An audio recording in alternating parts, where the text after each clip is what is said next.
Yep, no problem. Is There we the go. load balancer screwed up? I saw something about DNS being down. Yeah, I guess I can start off talking about that. Give me 1 second here. Jam us in the corner down here. So I guess I can start off with that. And I started a few minutes ago, so we've already got 23 people or more on there. Always refreshes slow, but I'm sure more will be pouring in. So we had like 15 minutes or so of you couldn't log in time, which was we're working on getting off of Amazon because it has been our only downtime. And I'll thank some people here in a minute. But it's been basically our only time we've lost. We haven't, we've had problems is you couldn't log in because Amazon's down. We couldn't log in because Amazon multiple instances dropped offline on the server. So we're working on getting off of that for multiple reasons. That is definitely one of them. But and get it on our own hardware.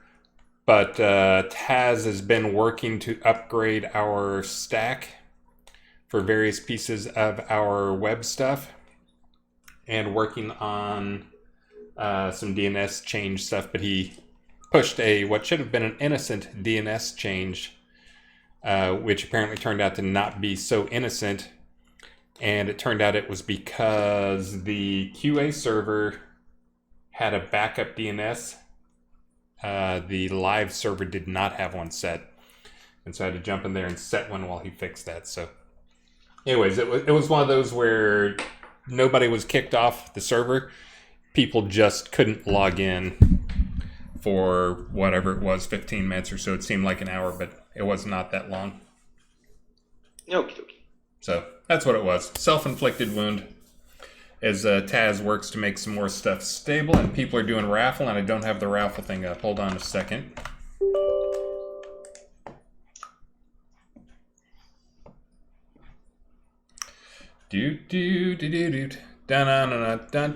Dun. And again, thank you, NNIX Gaming for the follow. Fonts Now for the follow. Tantalus Soda for the follow. Sean Butts, thank you, man, for the resub. And Sugar Suzer, thank you for the resub. Let's see if this thing's still connected and working. Let's see.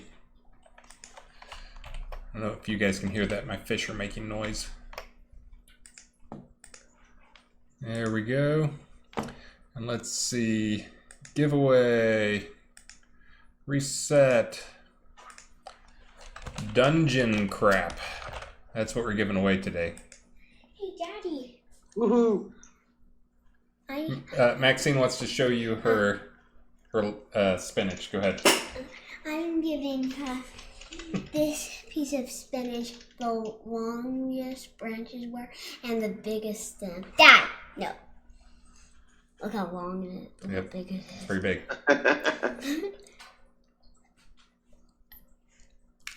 You know what they're going to do now that you've shown them that? What? They're going to say, that reminds me, when are fertilizers coming online? What do I want special fertilizers so that we can grow big stuff in our game? Oh, I know them. What does your shirt say? Show them your shirt. Oh. Can I eat the spinach now? Yeah. Oh. It says, can you help out a little bit here? I'm trying to get your shirt on camera. What does it say? Pet all the animals. It's from Kipo and the Wonder Beast. If you haven't seen that show, it's on Netflix. You should absolutely go watch it. I turned it on for her one time because it's a kid's cartoon, but it is absolutely hilarious and tons of cool stuff in it. All right, go away, little kid. Go back to your schoolwork. I'm not a little kid. You are the very definition of a little kid. I'm 7 years old and I'm doing that. Don't call me little.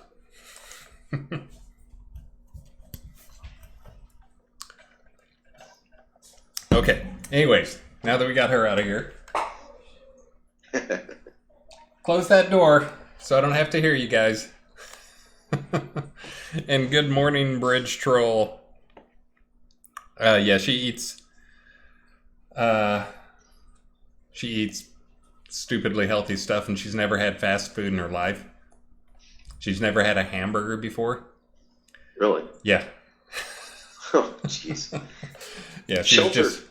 she was just in here because we watched Stargirl last night, and there was something there where like one of them has a genie where they can make a wish, and they wish like somebody wished for like a big hamburger, and made like a house-sized hamburger.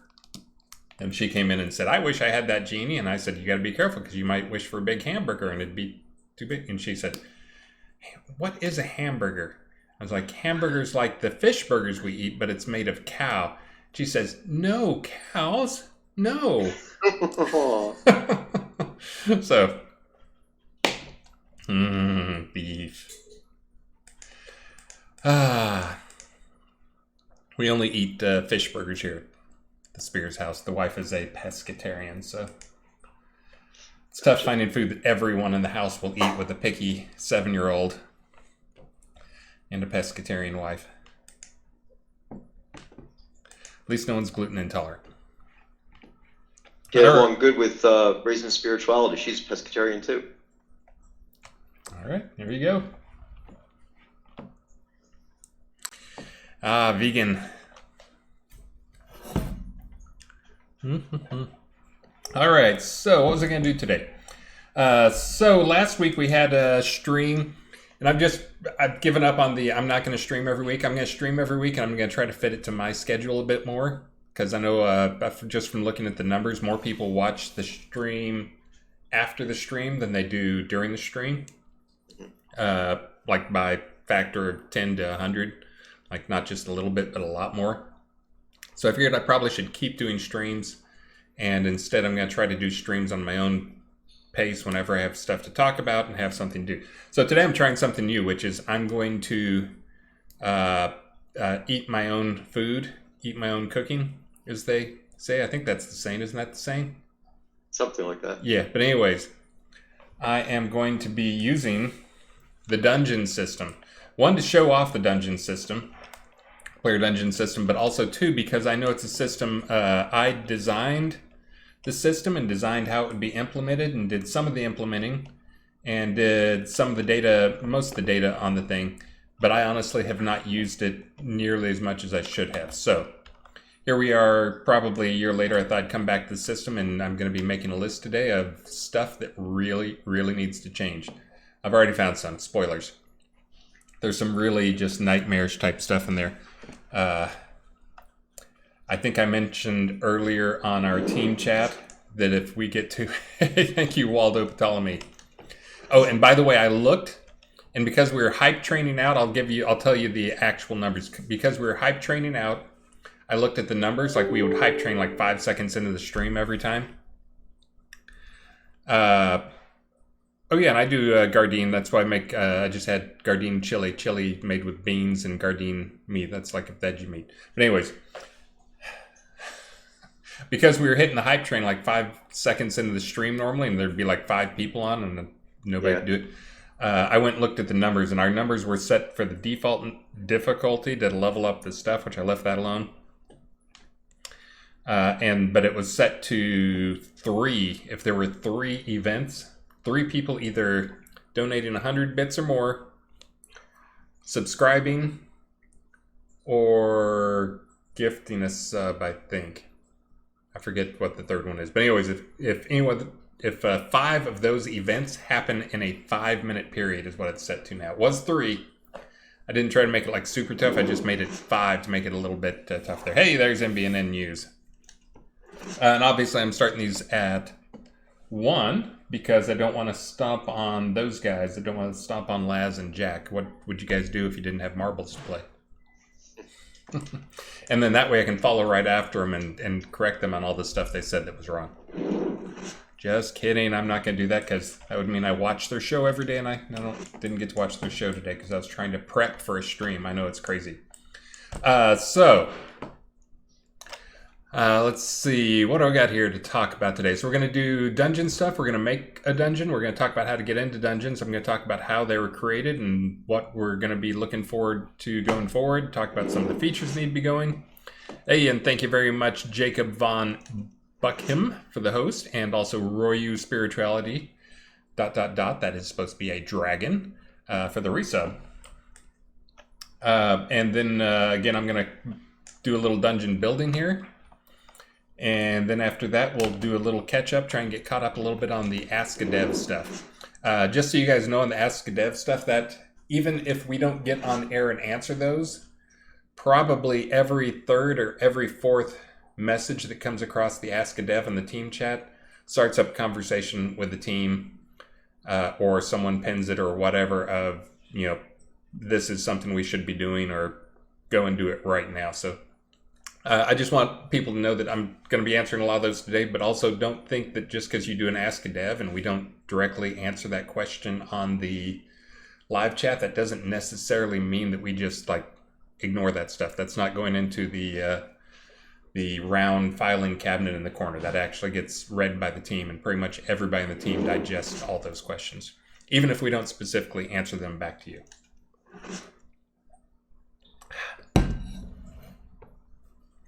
Let's see. So let me get out of here. This is one of the dungeon types, but I'll back up a few steps to talk about how to get into this stuff. So the dungeon stuff came up as, again, my push has always been to try and get more and more adventure creation tools in the hands of players. And doing that, every front I can, not just trying to pick one thing. So this is, the dungeon stuff came up as I was working through some of the decorating stuff and how we work basements. And I'm always looking for low-hanging fruit type things that are not going to be a huge amount of work. And it's not always because, we don't just hit the low-hanging fruit stuff when we can, because it's less work for us, but it's generally because that means it's a system that's already pretty well tested, and we'll be able to get out there with not too many problems, too many bugs for you guys. So that is really one of our big goals over the last year or so, whether we've fully hit that goal or not, but is to create fewer bugs than we fix. So we're trying to fix more bugs than we create. So this is me up in my little town here in Ordinus Mortis. I think the town, my front door might be unlocked. I'll go verify in case anybody wants to come and join me here. Why would you lock your door? I don't know. You know what? I don't know my way around my own house, apparently. Front door's usually down, not up. Yeah, thanks. Those stairs didn't have they need an exit sign. It's like the flashing exit sign. There it is. So I can find my way out here. Yeah, I don't think they're... Anyways, here I am in Ordinus Mortis. You can come find me if you want to. I am the massive eyesore. I think I'm the only one of these guys in town. This is an obsidian city house, city keep or whatever. Obsidian keep fits on a city lot, just barely. And then I'm sure Minerva or somebody from the town came and put this thing by my house to shock me. But anyways, if you want to and you're online, you're welcome to come over here and harass me a bit as I work through some of this stuff. I may also trap you in the dungeon, though, so be careful. I do not know my way around my own house. I fly upstairs, I admit it. I slew everywhere. I did just come down. I probably should be able to figure it out.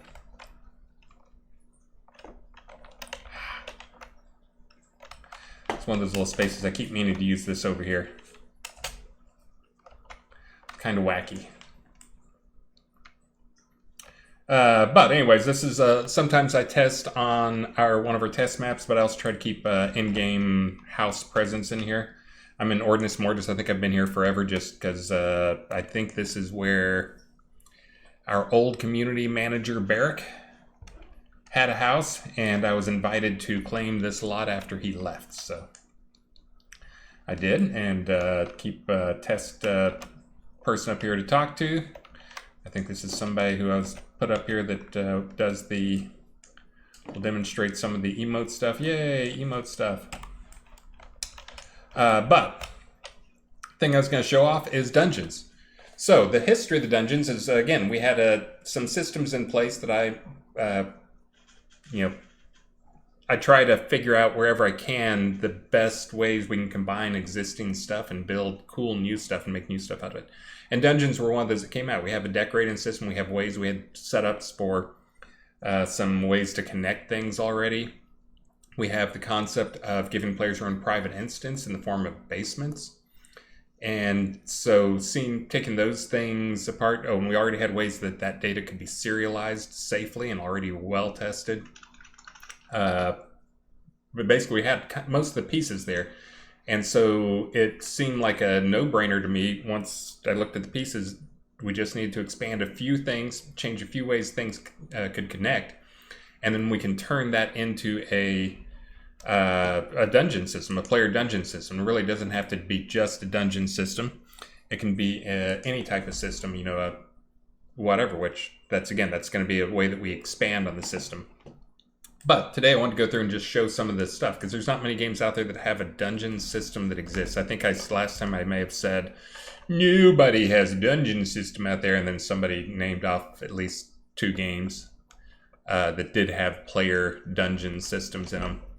I forget what they were, but you guys can correct me on that. I'm going to claim that we are the only ones with dungeon systems, because I haven't seen the other ones that have them.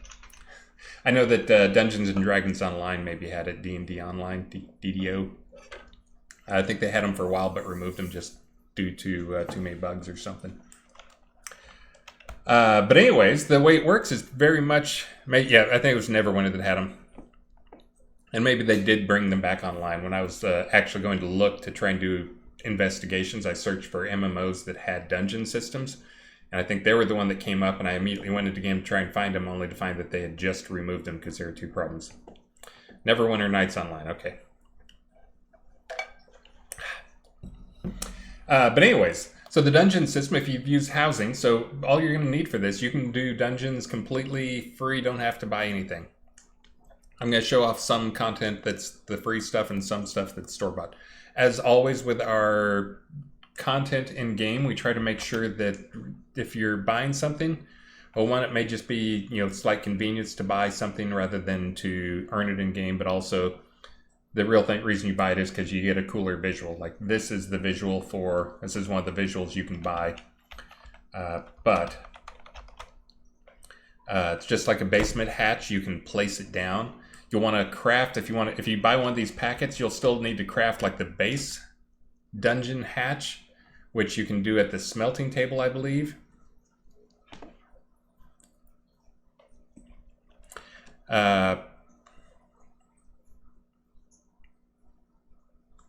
Bridgetoll and Cedric have told me that, the City of Heroes has a mission architect that you can do some stuff. But anyways, you have to create the basic dungeon hatch, which is totally functional, does everything you want to have. If you buy one of the ones out of the store to make it look cool, which can be good because it can help you attract people. It may have a different shape or, serves multiple purposes, and that it's a really cool decoration and attracts people over. Rather than, I think the basic dungeon is practically just a hatch or a tombstone looking thing. Crypt, I think. Yeah, there's a crypt one. Yeah, but you can make them... this is a different one. There's one that's like a circle of stones. There's one that's just like a magic book with a cool VFX coming off of it. I think there's one that's like a magic mirror. And all different types of stuff. And again, it's all for, well, one, you get to support us by spending money on that stuff. But again, it is just the visuals. Dungeon's going to be mostly the same. I will show you one place where I think you get something a little different, but again, you can get the exact same thing just by spending a little in-game gold.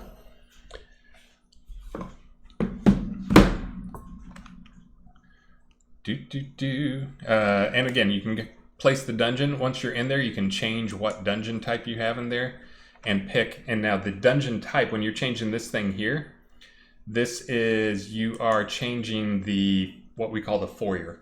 So when you enter into the dungeon, there's one room that is here's the initial starting room. This is where you're going to start, and then everything builds off of this. So when you're choosing this, all you're choosing is whatever base type. I'm choosing the 5 connection minecart dungeon. 1, because I had one set up already, and 2, because it's pretty cool and big. I will make sure and give a couple of these out. Make sure you guys raffle. I don't know if that'll be the first prize, but I'll definitely give at least 1 or 2 of those guys out. Just because I think they're a cool space all on their own, even if you don't expand them too much with the dungeon thing. But once you have that, you can, or select which one it is, and then you can, it's got some privileges here you can change. So there's the open PvP. You can enable, disable open PvP if you want to make your dungeon PvP. You can enable dungeon adventure mode. Now this is an important part of this, in that if you're not in adventure mode, you're in decorate mode. And decorate mode is basically where you can do the dungeon building. You can't have it in adventure mode and also deco mode. You can't do the full decorations when you're in adventure mode. So you got to put it in or turn off adventure mode, disable it, or dungeon mode, I guess, dungeon adventure mode, and that'll let you go in and decorate and build and that type of stuff. And then if you want to turn it back on, when you turn it back on, it hides some of the visual UI that's in the dungeon. And if there's creatures in there, that's also what will allow the creatures to spawn, which we can get a little more into that. And then you get the normal lot access type stuff. But we will just go into our dungeon here.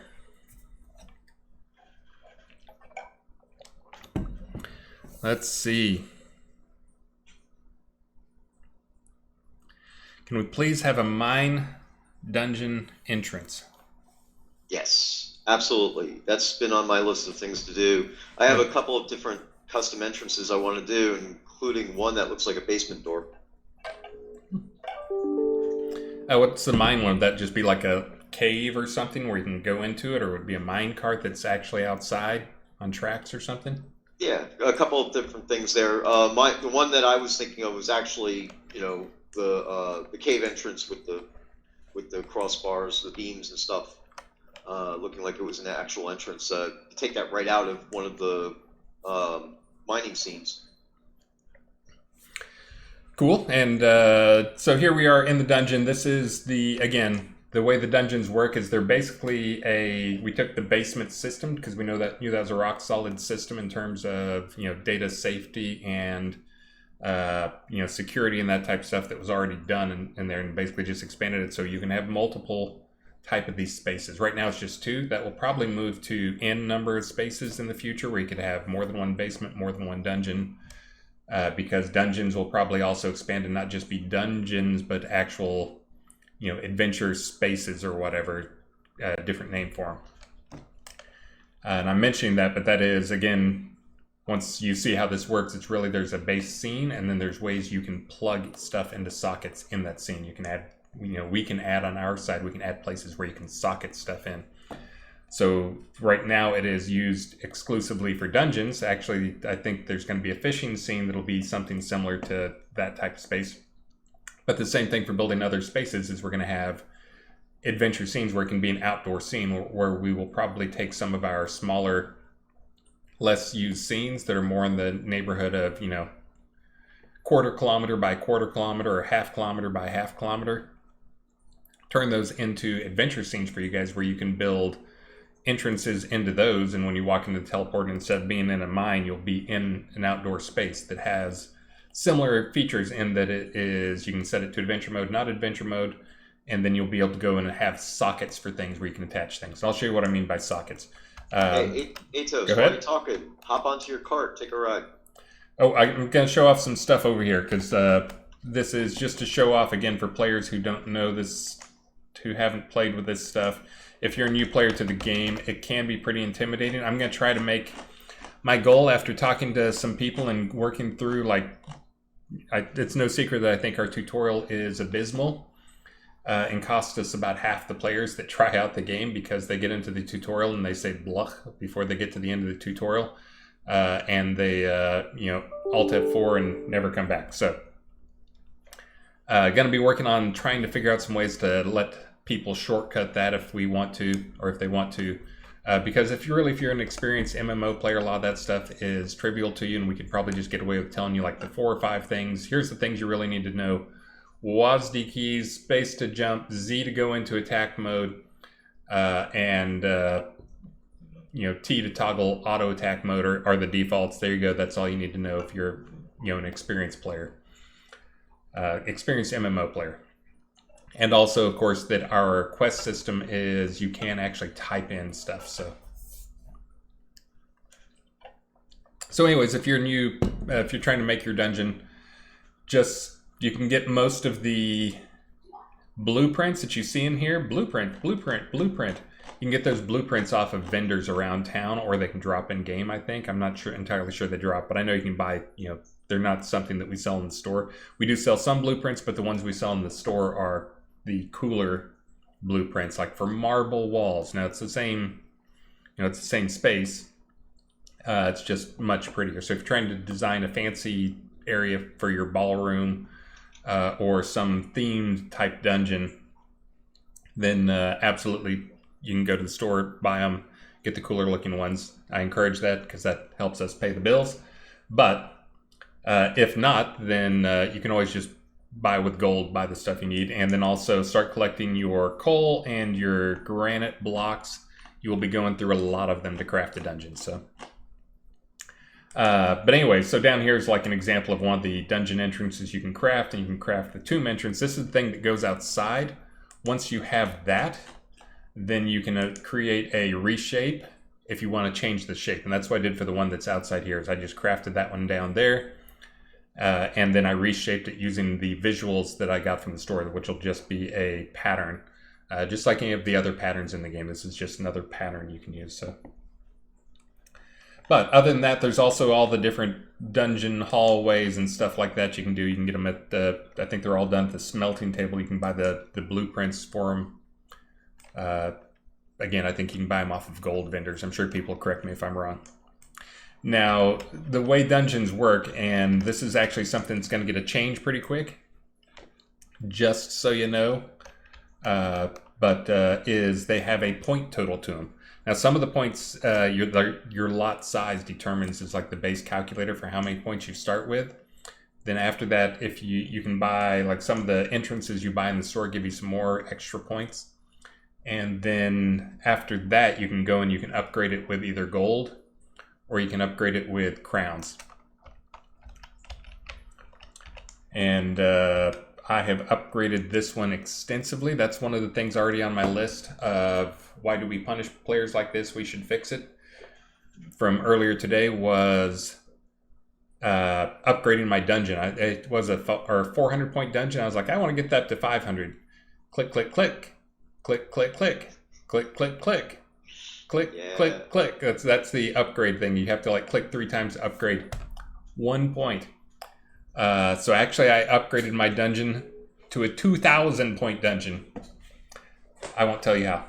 It's embarrassing. But just like a basement or other spaces here, you can have you can use these things for extra storage. And down here I've got these guys in here, which again, this is one that is a feature which we're gonna get on the short list.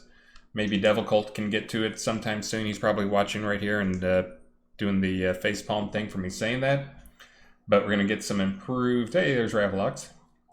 And again, I think my dungeon's set so anyone can get in here if people want to. In fact, if you want to, you can probably whisper Ravlox and he'll give you a summon.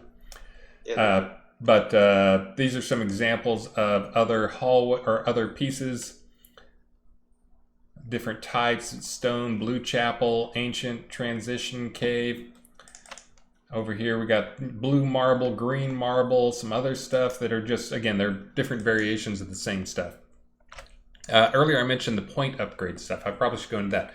So the way the points work is a simple 1 by 1 by 1 chunk is 1 point, is how that's supposed to work.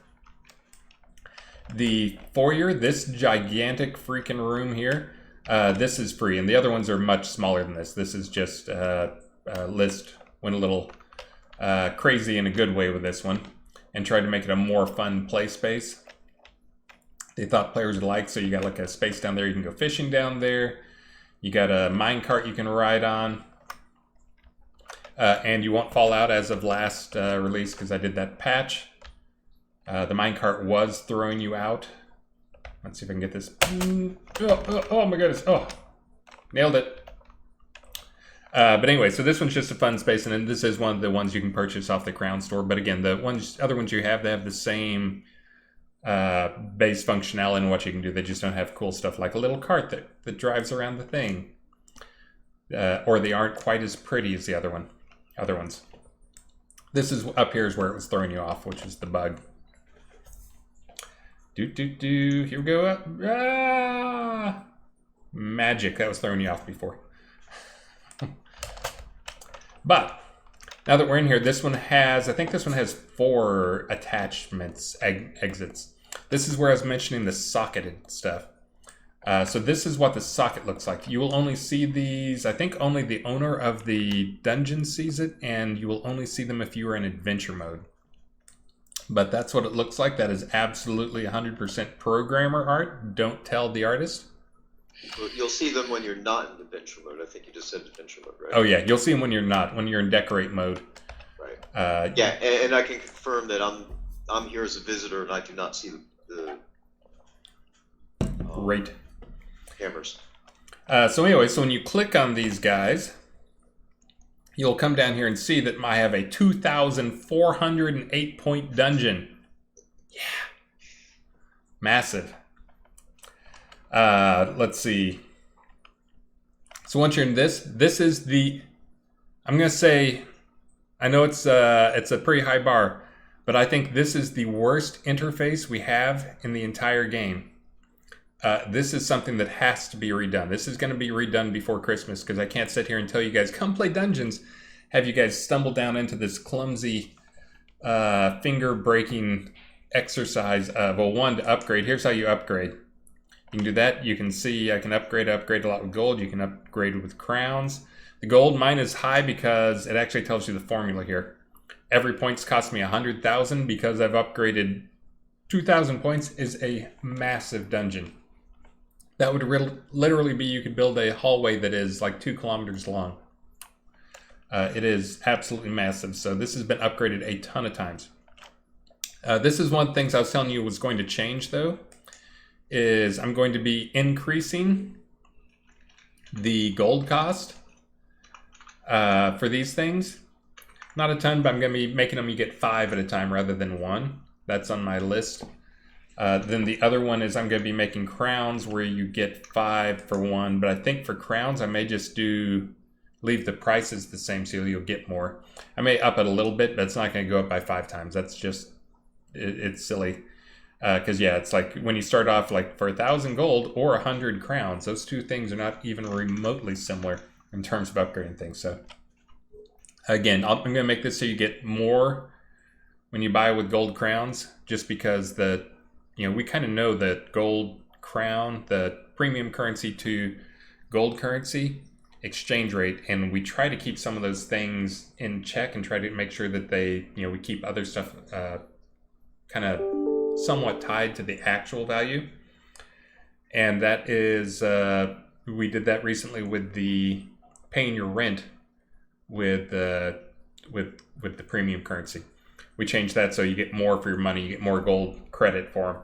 This is one that needs a major adjustment as well, that I'm going to up how much you get for each of the crowns, and then I'm also going to turn up how much the gold cost is. Because it's not crazy expensive to upgrade with gold until you start getting into the super high numbers like what I'm at here. But again, this is a massive dungeon. Again, 2,400 could be 2,400 pieces. You could have like 2,400 four-way intersections or something like that. That's absolutely enormous.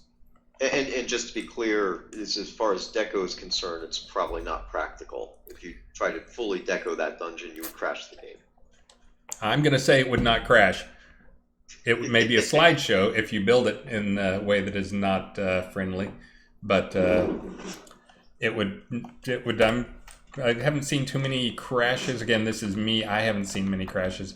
But this space, I can tell you, I remember this one has one quirk in that it has a massive view distance.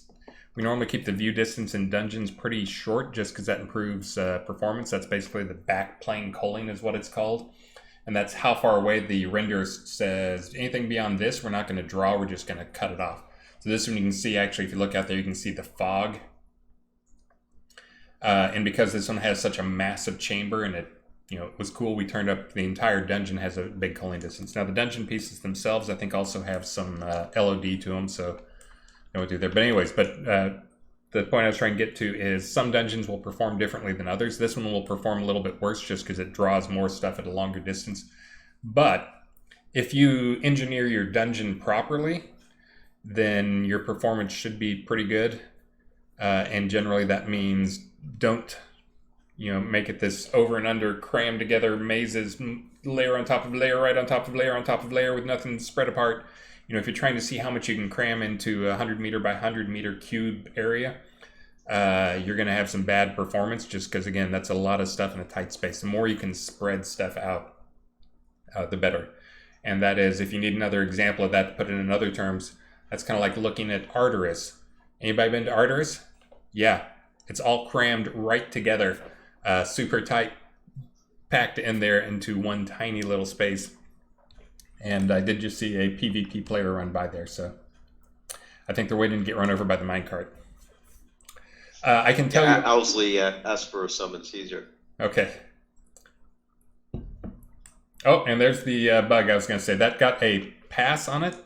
If someone is on a moving platform, they are not visible to you. Their nameplate will be visible. I've got to catch the other part of that. I got it so they're actually, you get to see where they are. You'll know that they're there because their nameplate, which I considered better than the alternative of before they weren't, they were just gone. But I still have to figure out why they're not rendering when they're in the cart. So I will apologize for that bug. And that is a bug that I'm not ignoring. I just made progress on it actually during this release, is when you went from being completely invisible to you can just see the nameplate. But I will also point out, I can show you a behavior that's about to change right now with the platforms, with moving platforms, which is what this thing effectively is right now, there's if a moving platform runs into you, it basically, you stick to it like glue. And that is because the way we set this stuff up is when you get on a platform, you're basically a child of that platform. Again, this is a little bit of a game dev talk too, so if you're a Unity person, but you become a child of that platform, that it helps. We already have the logic in place to move that, and then we know you're going to be staying relative to where you should be on the platform. But currently, if you touch that platform, if you have a collision with that platform, you get attached to it, and you don't get detached. Oh, look, I can see him. Yeah, I was just going to say, I can see you too. Yeah. Well, that's good. That's good information. I wonder if that is, if we're both on the platform, you see each other. Yeah. Let's see, I was only on the front there. You will fall off. But if for instance, the cart, if you ran and you touched the back of it and you're going faster than cart, you would actually stick to it because it attaches you to it and you basically get dragged around by the cart for a long ways. That is, I'm just mentioning that because one of the things that Elgarion has coming up, I'm not sure if it's going out this release or not, but it'll be out soon, but he's got some pieces that are deco pieces that are basically moving platforms that you can use for deco. And he has them kind of just for, people who want to make puzzles or people who want to do like a interesting PvP area field. Am I going to be able to get out of here? Yeah. Yeah, just walk up between the trestle. Can I get up there? Okay. Oh, yeah. I didn't think I'd fit. But anyways, those are going to be out there, but they'll be moving bricks. Some of them move vertically, like moving platforms that move up and down. Some move horizontally. And I'm very familiar with that bug, because right now the bricks that move horizontally, I was going and testing them for them. That's one of the bugs I have open on those, is the brick comes and hits you, and then you stick to it and you move back and forth with the brick.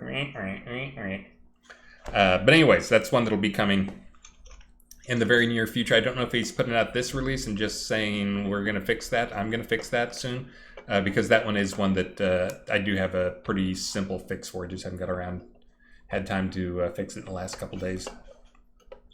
Too much other excitement going on. Hopefully you guys did see, I think on the last stream you guys said, fix the horse light bug. I think that's fixed. That should be fixed in a patch for you guys along the way. Speaking of trying to fix more bugs than we're creating.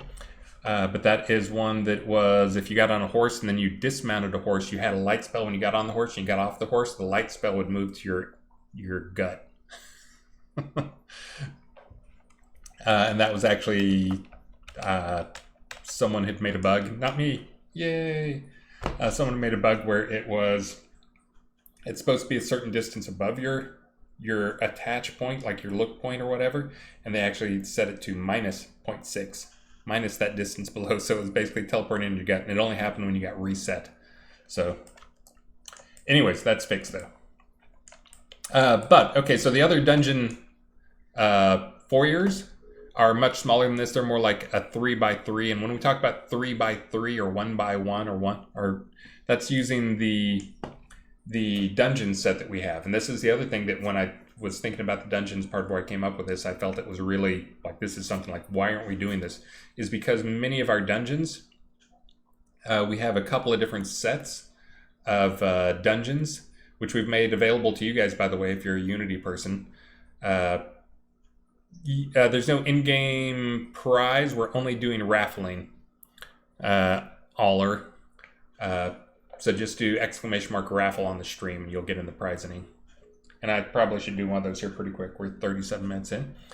But anyways, we have a dungeon set that we've crafted a lot of our scenes with and our dungeons with that's set up on a grid. And our grid is 8 meters by 8 meters by 5 meters high. And so I say 1 by 1 by 1 takes up 1 point of the dungeon. That means one 8 meter by 8 meter by 5 meter section takes up 1 point. Doot. And let's see. And I'm not catching nearly all of the stuff going on there. And Lilybird, you said your internet's unstable and you got disconnected. Yeah, I actually saw several people disconnect from game all at once just a little while ago, but I didn't have any problems, so I'm not sure what that was. But I think you were not alone. I think someone else is on the same internet.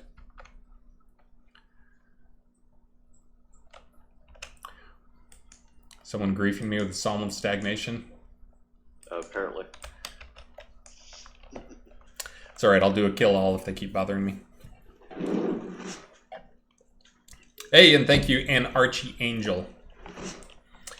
Let's see. What do I have to tell you? Oh, so anyways, back to the interface here. So this is, again, if you are not in adventure mode, if you are in deco mode, and you come in here. Yeah, why am I PvP? Did I set my dungeon to PvP? But you'll get this up here if you're the dungeon owner. And in here, this is where you can actually go through and set things. You can see the total points used so far, the total limit. You got the upgrade stuff down here, which is an interface which will get improved here shortly. But this will let you go through. Now, this is the other interface when I said this is the worst interface in the game. And that's a pretty high bar. Like, you got to compete with like some of the recipe book and the quest book. Oh my goodness, there's some pretty high bars for what some bad interfaces that are pretty rough. And we are cleaning those up, by the way. Devil Cult is working as fast as he can and doing some amazing stuff in there. But this is probably the worst because it is, if you have 50 different things, 50 different types of rooms, when you have to click through all 50 every time you come in here. This might be a good point to talk about that there's different types of rooms that need transitions. Yeah, so this is, again, when you're in your space, we try to let you guys, if you have bugs in your space, we try to, like that's your thing. If you're making an ugly space, we leave that to you. We do try to make most things look pretty good, but this is one of those where, at least for now, we haven't got the automatic transition. There's actually some pieces here you can see they don't have a smooth transition from one to the other, and that is because there's actually a piece that is the transition piece where you can put that piece down, and that will let you have a smooth transition there, so you don't get this black line there at the bottom. I think you guys can probably see that. But so anyways, this is kind of the look. I'm trying to remember which one that is. Oh, that's the Duke throne room. So this is something that like Duke's got, so not too many people are going to have that. And get by some of those. Most of these that you see that are this style are either just one of the standard crafted ones, or they are one that is a room. This one is actually one that I think may be a store one that is a dungeon cell block thing. But you can, I think this is one that Keith created.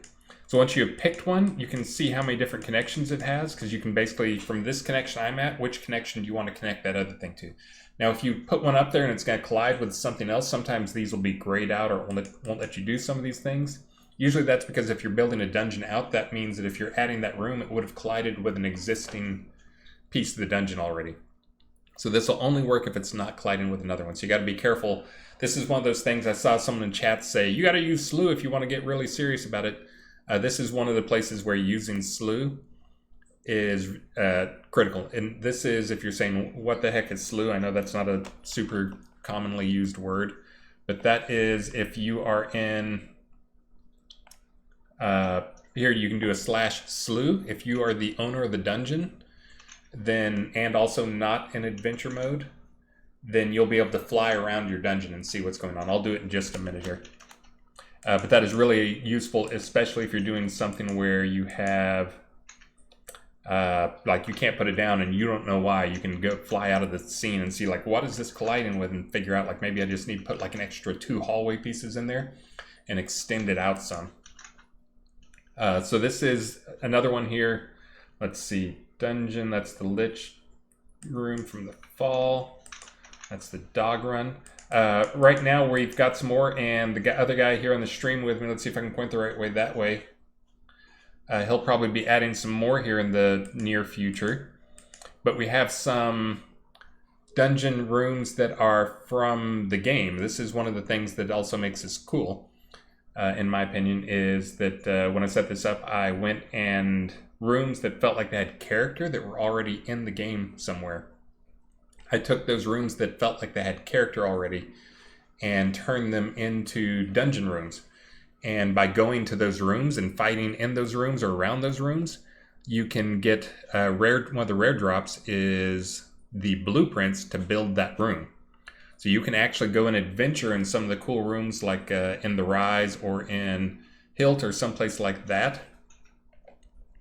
And just from adventuring there, find one of the recipes that drops. You can craft whatever room you're actually playing in there. And those have 2 benefits. One is that they are, they can be, they're interesting rooms, that people will probably recognize. But the other one is those are also rooms that usually have encounters set up in them. Yep. A good example would be the Hilt Spider Room, which I'm working on right now. We got the people will probably notice that the spider essences are now in the game, and there we go. All the mechanics to make the totems are there. The room itself is not yet spawnable, so there's going to be 3 versions of this room. So yeah. It's basically going to be a first. This is one that I need to have a connector piece to it, and I don't have the connector. Didn't create the connector piece ahead of time. I just created like a couple dozen of the more common things I would show off there. So if you see that stuff there, again, that's hopefully at some point we'll get it so it'll auto insert that. But for right now, it is up to you guys to add the connector piece. But this is an example of a room that's in game that you can find, get the blueprint, and craft yourself and add to your dungeon. And that, as Stephen just said, he is working on right now to actually populate with spiders. Right. And there's going to be 3 versions of this room. One will be decoable as it looks right now with the rubble and webs and everything. And that one, of course, won't have any spawns. Anything that has deco in it shouldn't have spawns. So then there'll be a version of the room that's got spawns in it, which I actually did an alpha of that last night. And the 3rd version will be pristine. I'm going to make basically remove the webs, remove the rubble, and make the room into an actual regular room as if it was just built. So that way players will be able to use the room without it being all dilapidated too.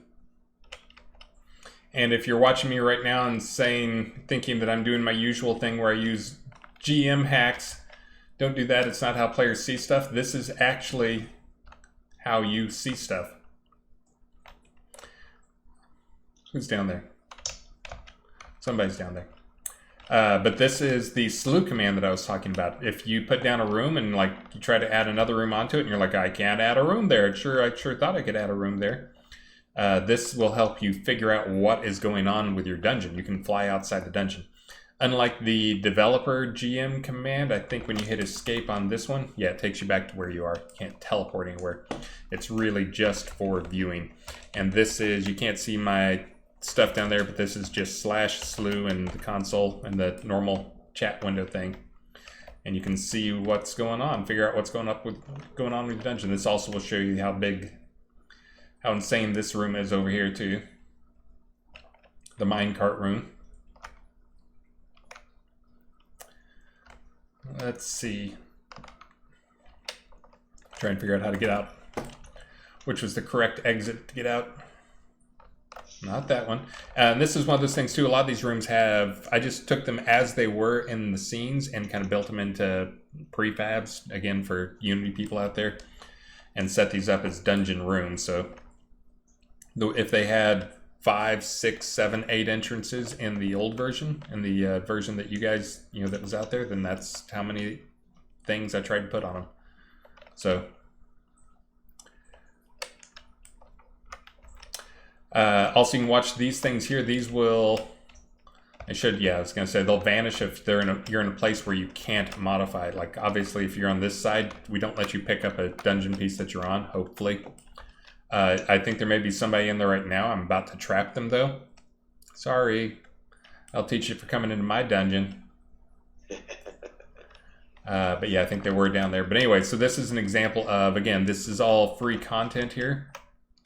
Everything I've shown except for this big room here is something you could do for free. You could do yourself. Not spending anything. And again, that is something that is, if you're doing the free stuff, I think the room actually is in this format rather than this. This is the ancient stone format, I think. So you won't have those problems if you're doing the free everything. Let me go down here and find one here. Again, we've got several different types of things that you can craft. Like the sewers is another one. You can craft the sewer pieces, I believe. You just buy the recipes off of vendors. And these are just some standard dungeon rooms. Rotunda. This is another one that this is with spawns. I guess that's something I should be showing you as well. So if you have one that is set up with spawns, it should, yeah, right there. The with spawns version of it will have this totem thing here. Now this little stand here. This stand, you can put a totem on it. And by putting the totem on it, will actually activate the creatures in the room. And again, this is, you set it up ahead of time. You have to exit the dungeon completely once you get your dungeon set up, turn it into adventure mode to come back in and try things. The totem is, if you're wondering where those are, again, that's something that's completely free. You can get in-game without spending any money at all. That is, you get those by, shocking, you get them by killing monsters. So if you have a room that is a kobold room, I'm pretty sure this is a kobold room, that you can find. Again, I think this one may be Hilt, but you can find the blueprint for the room, craft the room, put it down here. You can get the totem. To build the totem, you go and you farm creatures. If you want kobold totems, you need kobold essences. The kobold essences just drop off them. How frequently they drop depends on the difficulty of the kobold, but it's pretty, I think it's pretty high percentage once you get up into the tier 8 or higher. People may yell at me as it's too many or something already. But anyways, it is, I think it's 100 essences to craft a level 1 totem. Now I think each level you go up, I think it's 4 totems to create the next one up. So a level 1 totem will create the lowest level creatures, lowest level kobold spawns for in here. You can level that up by taking 4 of those totems and combining them to make a level 2 totem. You can take those and combine them to make a level 3 totem. And I think that goes up to level 6. When you get up to level 6, you're talking about some of the hardest content in the game in terms of creature difficulty. But again, so it's up to you to level them up.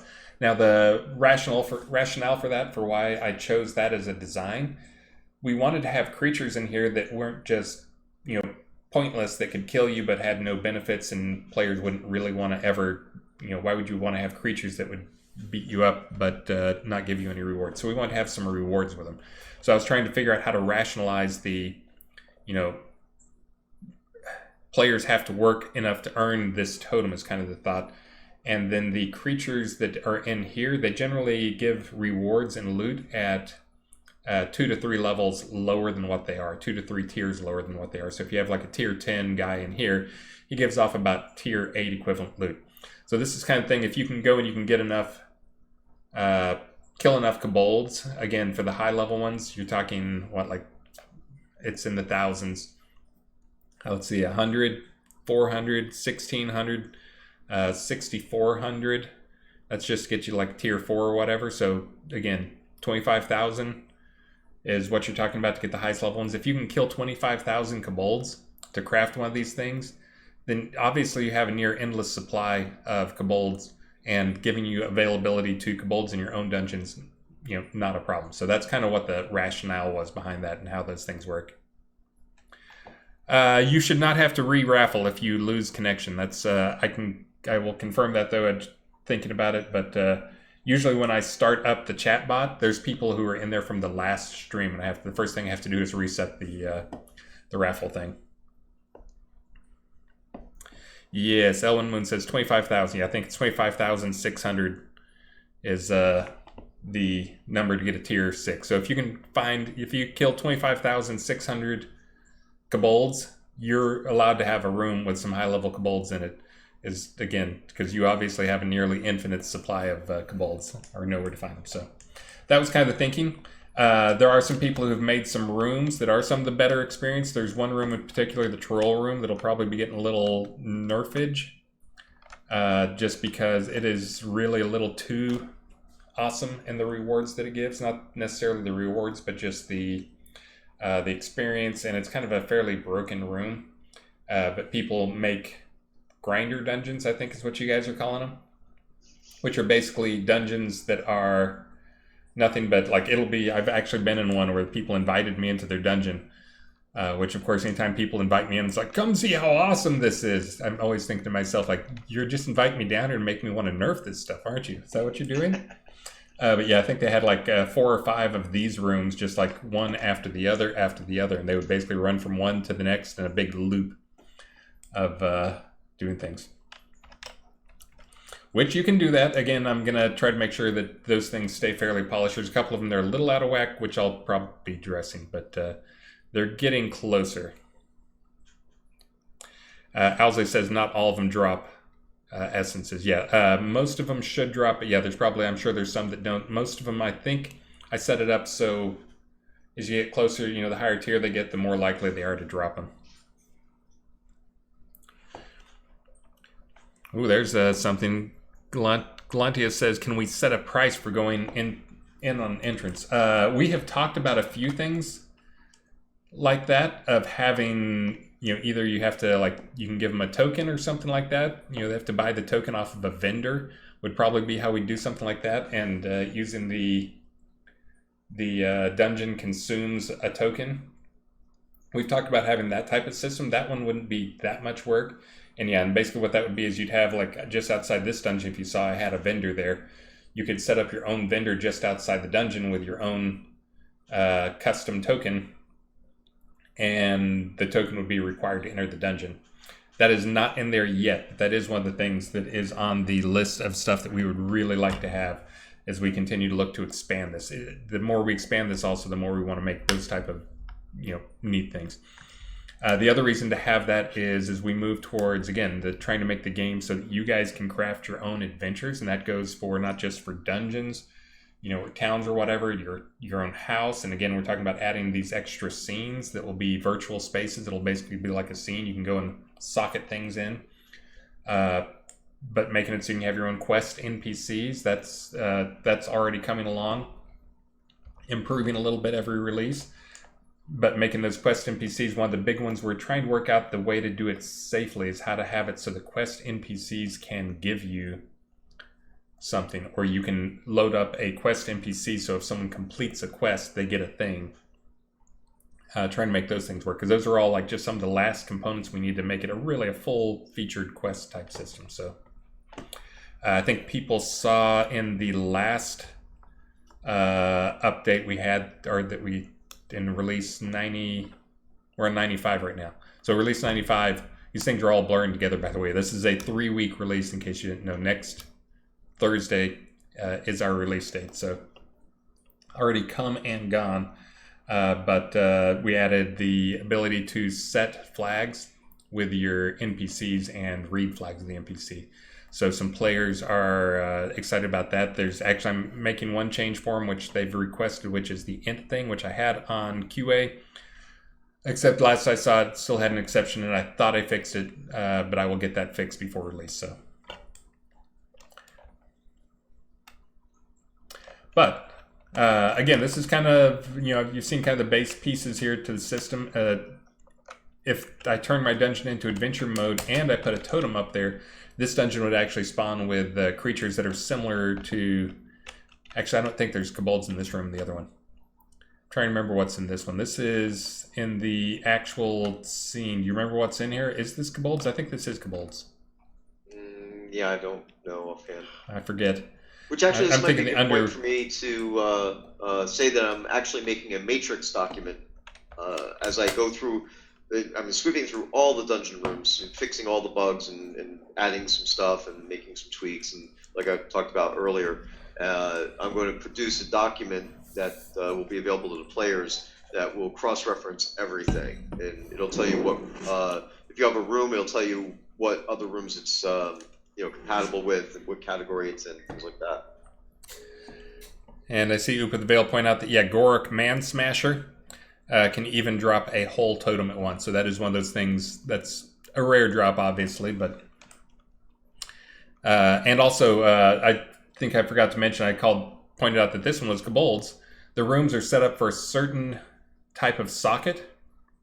We're looking at making it so we can have multiple different types of sockets, or that it can take multiple different types of things. There's a few issues with that still out there. Dravalox and I were looking at that, talking through that just a week or two ago while he was working on some stuff. But that is one of the things that is also on the wish list. Right now they can take one type of socket, so this is a kobold room and it can only take kobolds. But there are spider rooms coming, elf room, there's trolls, and I'm trying to think what else. I think I may have some totems on me.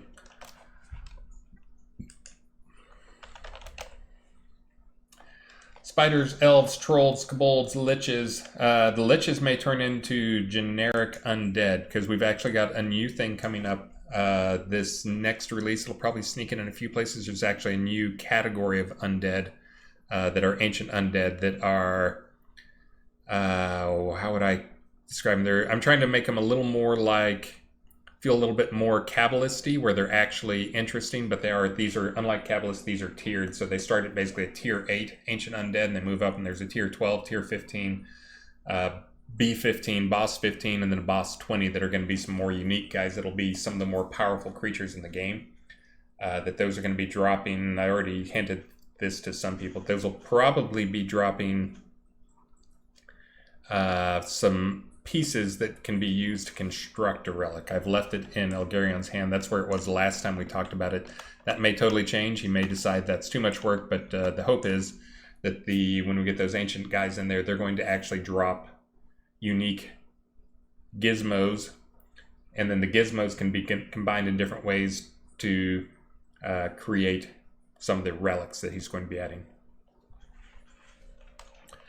Cryptomancer, totems for waves to go from Skelly to Ghost to harder. So waves are a little bit tougher on how to do these things, but I think waves can be, they aren't currently supported, but that is one that is, an hour of work. I kind of know what needs to be involved with that. We have 4 or 5 different types of spawners, spawn controllers in the game. Right now it's set up for one type of spawn controller. To do the waves, we just have to set up for another type of spawn controller. That is one that we definitely can do, and we do, it all comes from the base spawn stuff, so.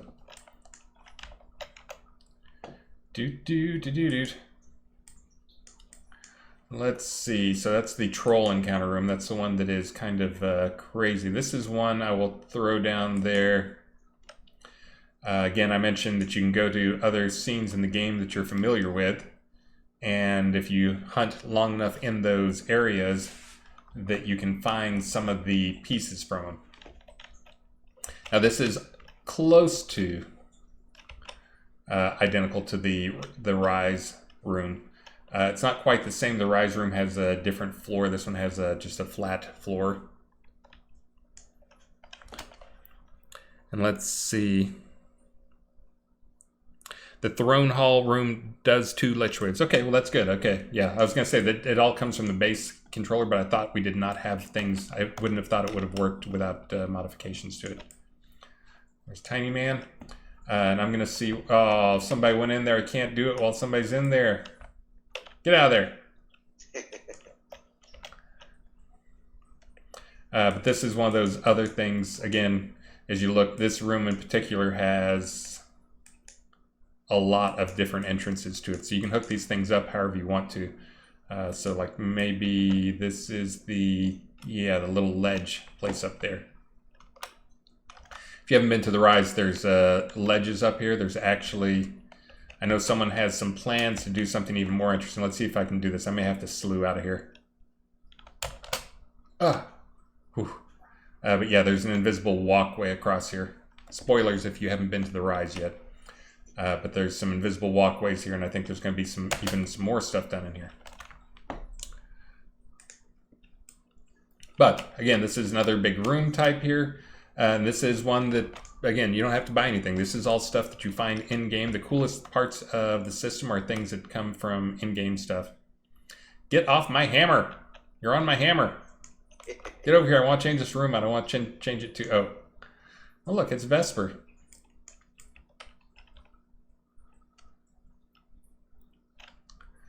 All right, well, I'm going to try. Oh, my gosh. Missed. Yeah,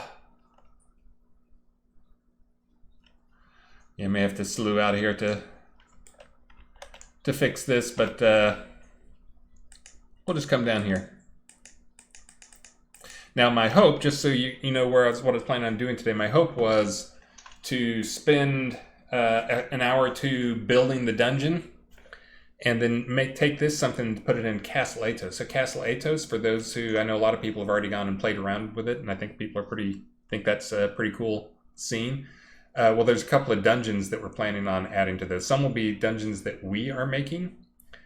Not exactly sure. Again, I leave some of this to other people, but I think it'll probably end up being like one dungeon that's just a dungeon, that's kind of a noob dungeon.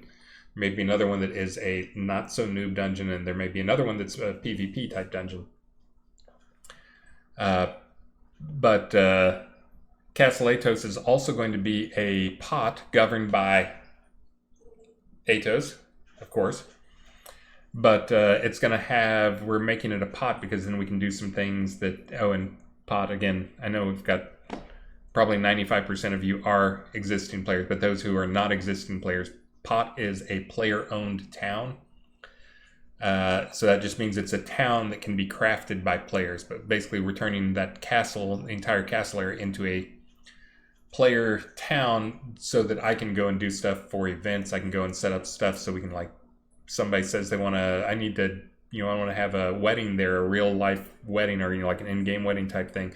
We can go and we can throw down stuff and let people decorate that space.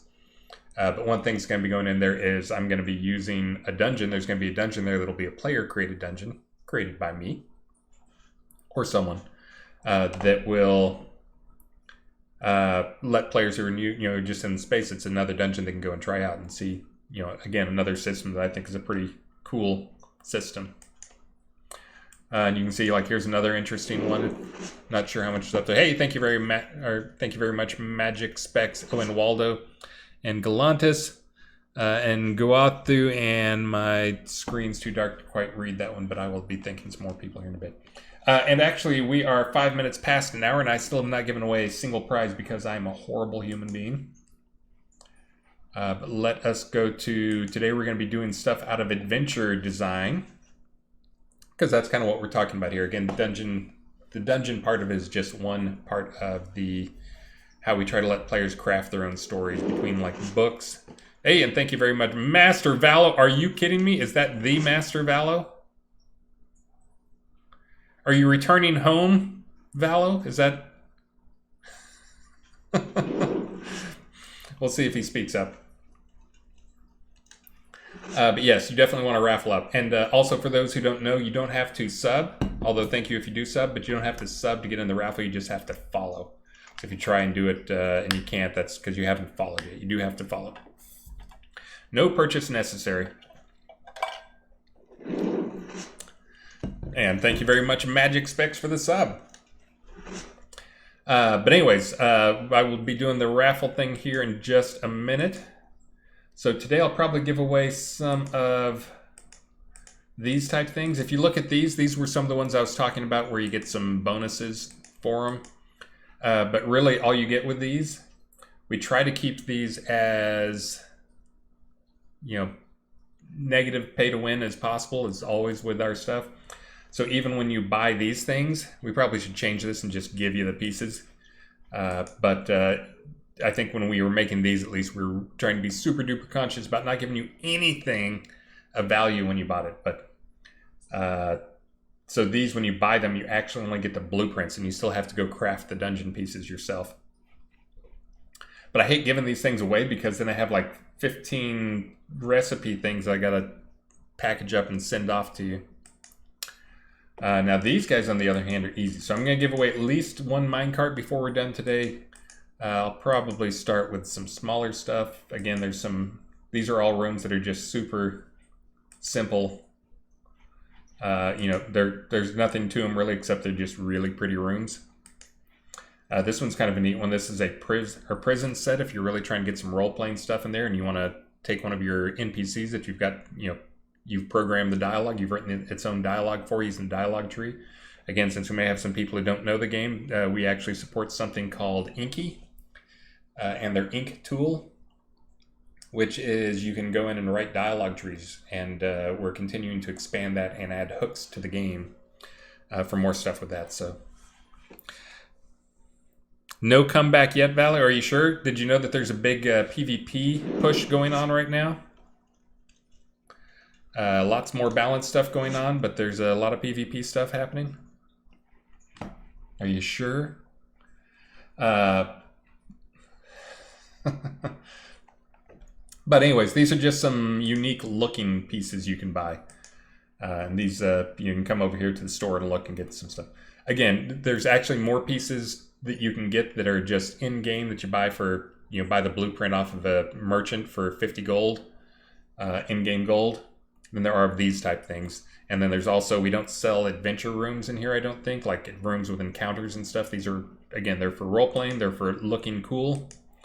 Oh, that's nice. And for putting together, you know, just for some variety and things. So, but really just in here right now to figure out what I'm going to give away to people.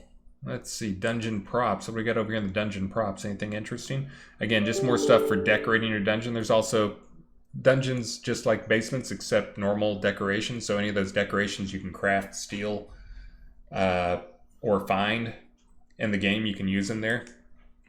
These are just some that were specifically, I think people thought were themed for dungeon. Your dead bodies and attacking spiders and stuff. But let's see. Oh, the invisible walkways. All right. Traps. This is another one. I will also let you guys know there were some people, these stone lava. These are, again, more things for adventure crafting, for doing cool stuff in. Because you can put those down and build out over them or have jumps around them or whatever. People also, they can be fished in them. And I had a bug report earlier this release that was, you could not, if you put those down in a pot that had a fishing override in it, the override would override that fishing. That has been fixed now. So if you put these down in a pot for fishing purposes, they will always be lava fishing. They will not get overridden by whatever the pot water thing is. So, but anyways, just some fun stuff in here. Just little gizmos. Again, nothing mandatory, but since I'm mentioning that, that is absolutely huge. I don't know if you guys want that type stuff, but let me find something that's more in the 1500-ish range. How about we'll give away this, give away one of these prison cages. Man, look, see, this is why I hate these things. I hate giving these away on stream because I get all those bundles and junks. So we'll give away, for this first one, I'll do this prison pattern for the raffle, and then we'll also give away an NPC, since I went a whole hour without giving away any prizes.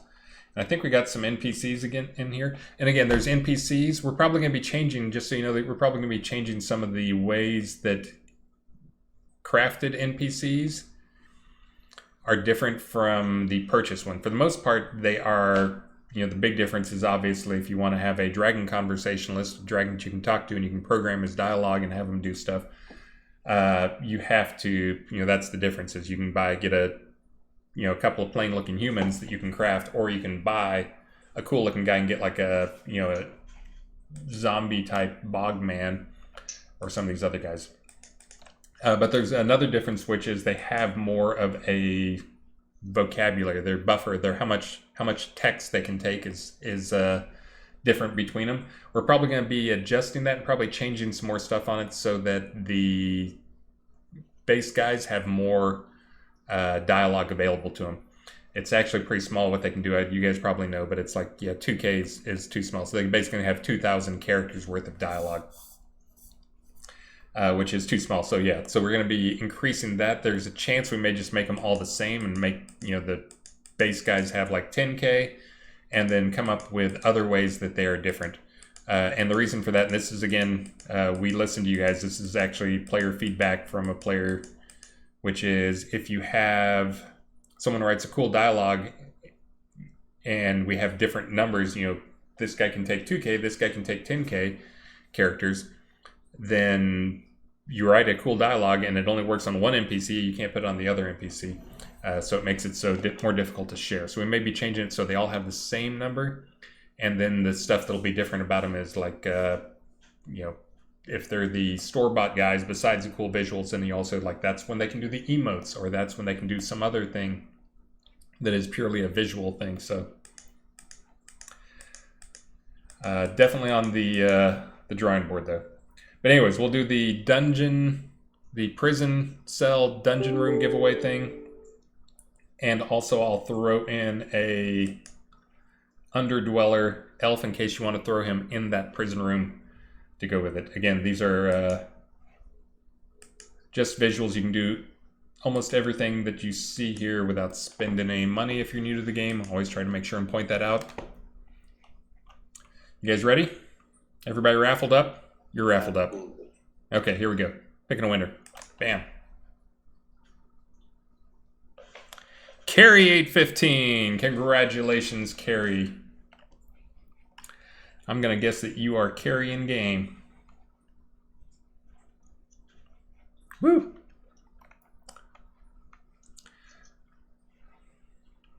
All right, so Carrie's going to get the elf. Let me write that in my document here before I forget. Carrie Death. That's what I thought. You get the prison cell dungeon entrance, and you get a dark elf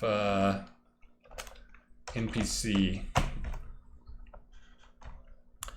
All right, here we go. Okay, now you can raffle up again. Oh wait, hold on, no you can't. This will also be dungeon crap.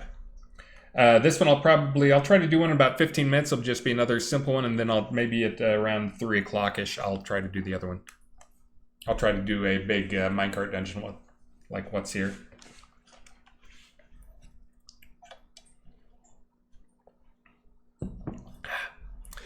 Raffle, raffle, raffle. Phone's doing a lot of vibrating today, sorry. I'm sure that goes straight through into the speaker. Let's see. What was I going to show here? I know one I wanted to show again, talking about stuff you can get completely free in game. There we go. Hey, Stymie had asked in AskADe if we could get more craftable spawners to use in dungeons where spawn versions of the rooms are not available. And yes, as I do my sweep, basically all of the rooms will have spawning versions.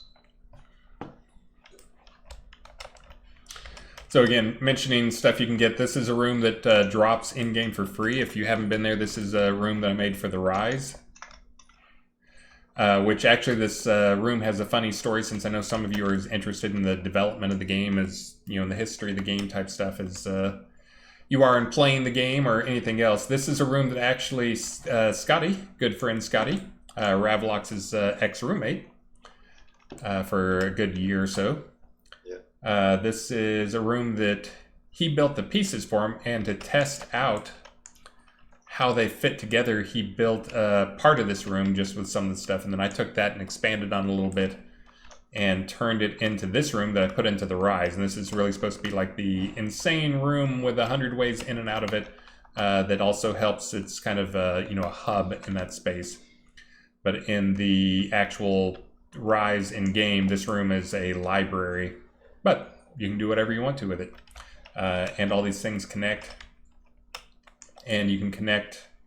Again, this is one of those places where, unless you're really good with 3D visualization, you're going to be doing a lot of slew. But you know, you can connect this to another part, you know, all these different hallways in here. But you can use this as either like a hub, or you can have it so you can turn it into your own maze, where exit 1 connects to exit 3 connects to exit 7, you know, I guess that wouldn't work, but 1 to 3, and then 2 goes to 7 or whatever, and make it kind of a maze type thing, where if you want to get up to the top walkway or whatever, that you got to know the way through the maze. And the thing that's great about it being a player dungeon is, you know, you have people over to come play through it or mess around in it, or use it as a PvP space.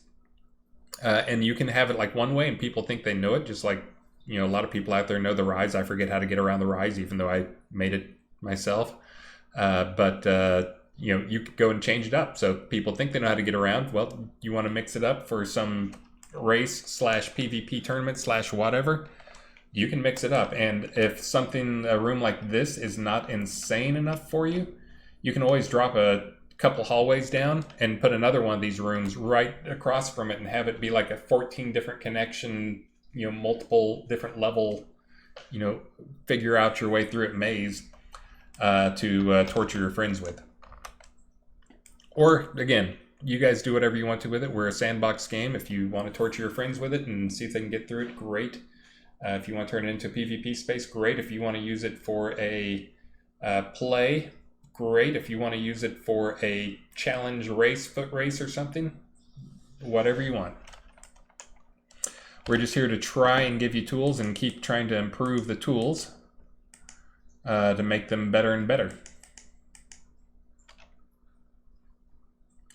And again, let's see, if I do the Rise room right here,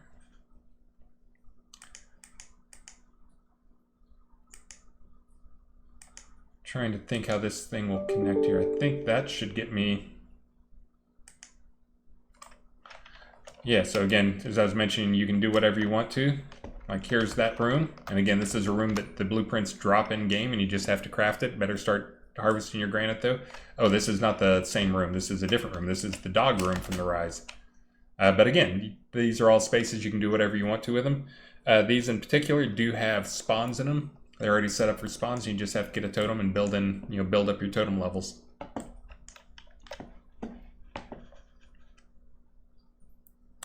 I have the library connecting to the spider room in my Brit Mart dungeon. Yeah, and again, this is one of those things. I mean, there's some people who just, it's fun to go do this stuff. I mean, who didn't want to be the dungeon master or make their own dungeons when they were younger or when they were older? No judging. As someone who grew up on Dungeons and Dragons and Ultimas and Ultima Onlines and all those things, I know for sure that was definitely me.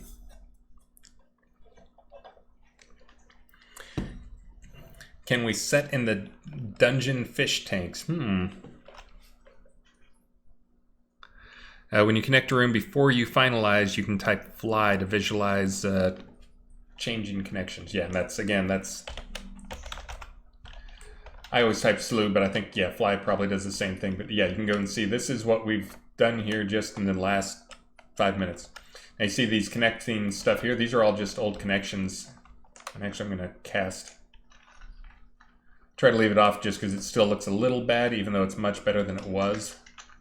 But yeah, there's with night vision on what it looks like. But you can see this is just what I've been kind of casually messing around. Up there's where we started. And actually I fell down here So if I wanted to get out, there's a couple different ways. You can teleport out, teleport scroll. You can log out, log back in.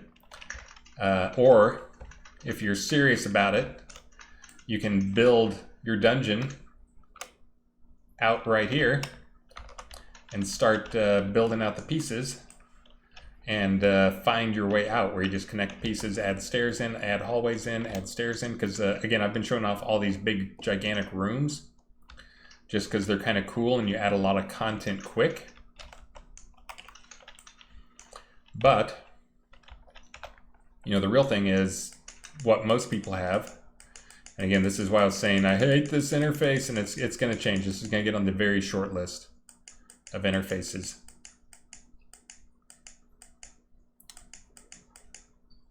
I think. Yeah, so I'm going to take that one, drop that in.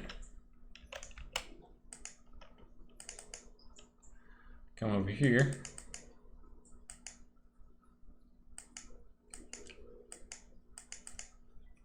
And this is the part that I said has to change. Oh, there we go. Go with that guy. Got some stairs.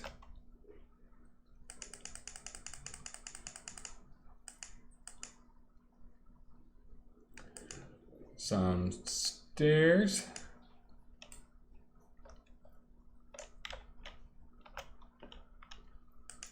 I mean, the other thing to remember with this is a massive amount of content for you guys. If you enjoy this type of stuff, this is the type of thing that builds, it's like a big economy thing as well.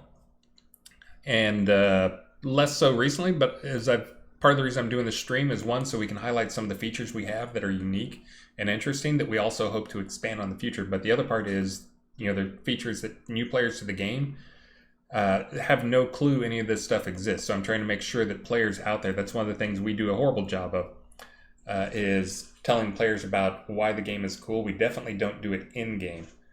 So trying to use some of these streams just to make sure that people out there know some of the cool stuff that's out there. And, you know, this is one of those things that can be a big, you know, a lot of players have built just some absolutely massive dungeons. And yes, granite, it's for dinner. You'll be, I forget how much these things use, but they're, you know, 5-10 granite a pop to craft one of these guys. Some of the big rooms may be 100 granite or something like that. So definitely start saving up the granite. And it also, this is, it creates a big market for the granite. So, okay, so I only did a couple things here. As I was mentioning, we got a ways to go there, but let me just go out and slew and you can see. You can do it!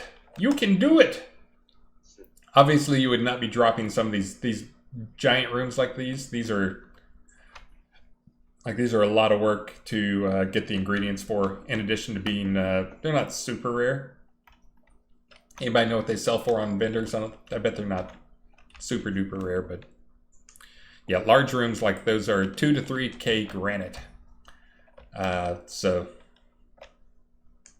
this room over here, yeah, this is the, I would guess this is the largest room in terms of how much uses up. The other things, if you recall earlier, I was talking about points, and I said that a 1 by 1 by 1 unit by 1 unit by 1 unit is 1 point. So these little hallways here, they're like 1 point. There's these things I've been adding here. So this is like 3 points right here.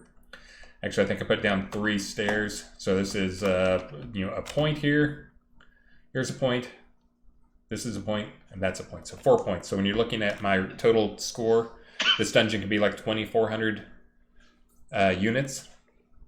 That's a really ginormous space. So if I come up here and click, I'm not sure. Let's see. Yeah, so you can see total for this dungeon so far, I've used 134. Now that is because, whoops. These guys only use 4, but these guys here are probably like 20, you know, 30 and 40 or something like that. These will take up a decent chunk of space right here. But again, these are things, this is not intended to be just like what I've done here, which is just throw some random rooms together as you're trying to show off how things work together. These are really meant to be, when you're building a dungeon, like you should be, you know, hopefully you've got a plan for it and you're designing around these things and making these like your, you know, the hub is, you know, come in here and this is where the dungeon really begins, or where the crossover stuff is. So these are not things you would just casually drop in a dungeon 4 or 5 at a time.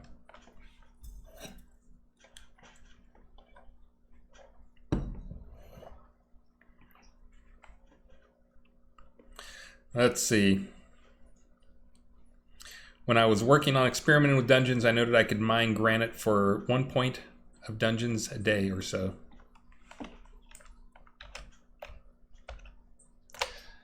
I would have thought it would have been a little quicker than that. I mean, I think we were trying for several, but for the longest time, granite was largely only a waste product.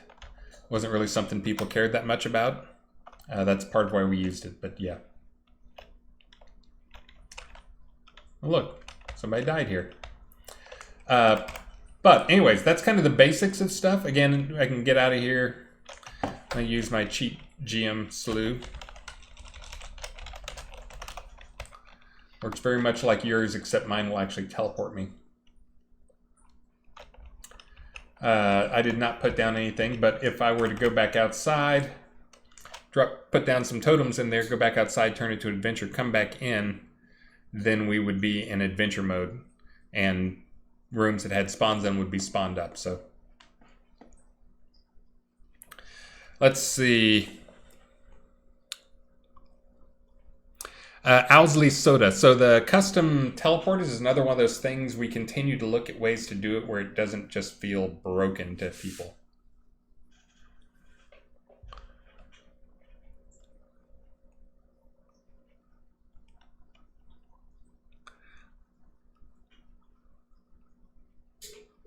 So as I see you guys talking about the granite, and I'd forgotten it was 250. I think it was. I thought it was maybe 100 is what I was thinking of for the single normal rooms. Is that something that you feel is prohibitive in terms of you're not doing dungeons because the granite consumption is just too much, so it's just too painful? Hmm.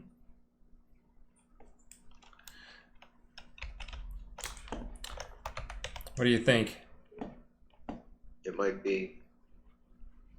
It's a lot of iteration. I see too much. Nah, it's fine. Just toss a coin to your miner. Yes, that's a good one. Yeah, the Rise shaft, that giant shaft, takes 2,000 granite.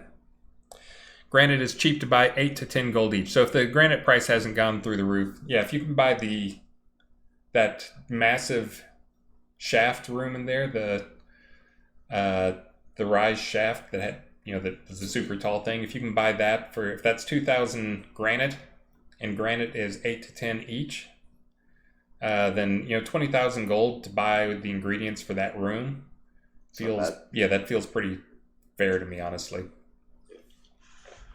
So I think that's probably good. If the prices go up, who knows, the prices may go up. Maybe you should be speculating on granite now, as few people get interested in mining now. And also for those who haven't been on in a while, like Valo, don't forget there's also, you can do the vendor search within pots. You can go find the granite now. Now wood is very overpriced.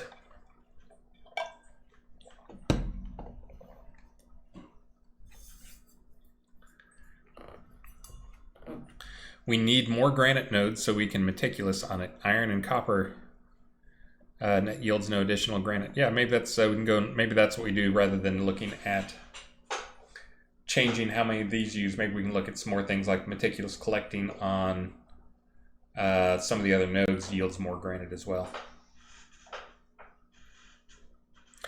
Wood is high. Time to sell. Owsley went through 200K. Yeah. Okay. So anyway, so that's kind of the basics of the dungeon stuff. Again, there's a lot of different rooms here. You can go and check. I'm sure some people, anybody have a dungeon they want to link? If you want to whisper me in game, I'll teleport to your dungeon if you got a cool one. Owsley, if you're in here and you want to get to your dungeon, so you can show what an actual one looks like. I spent this whole stream talking rather than actually building out a dungeon. So if you have one that's actually cool and thought out. Harvest in the City of Harvest.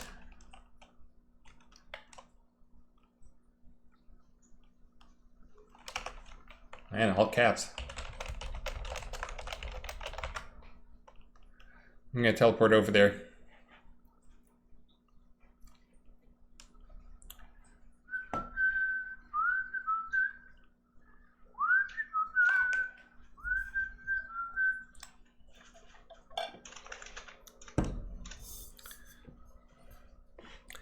Drat's mine, ready to show. Let's see.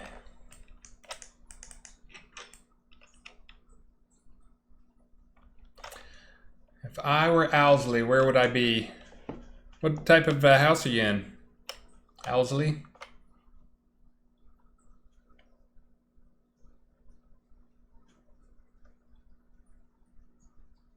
You should party up with you. Next to the tavern. I have no idea what the tavern is. Is that the tavern over here?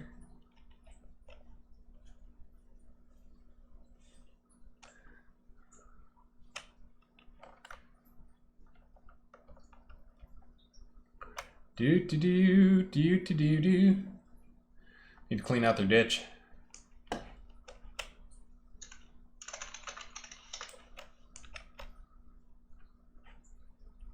Whose is this?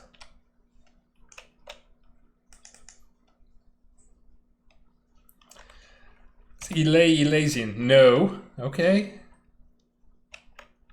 By the tavern. Alright, I'm gonna cheat and fly around. I don't know Harvest very well, I'm sorry.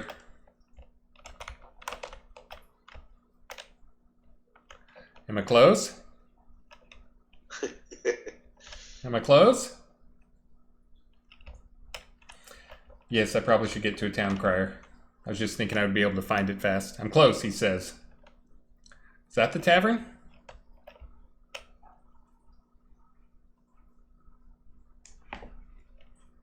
No.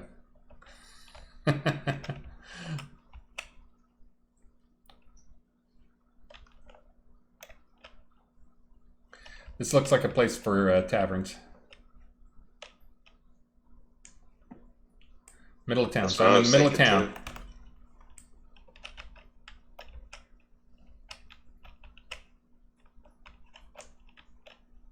Oh, there's Owlsley. Show me. Give me a tour there, Owlsley.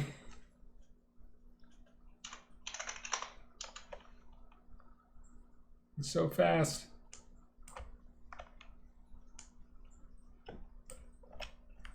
Nice, nice, nice. Oh, yeah, like the... Oh, that's nice. You put the pumpkin in there?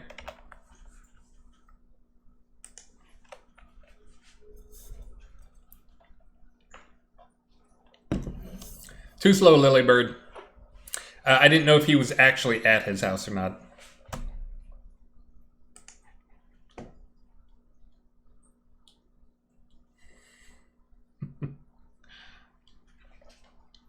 While I wait on that, let me get a prizing going here. Let's see. How about if we give away a 30-minute prizing here? We'll do a dragon. We'll pick one here.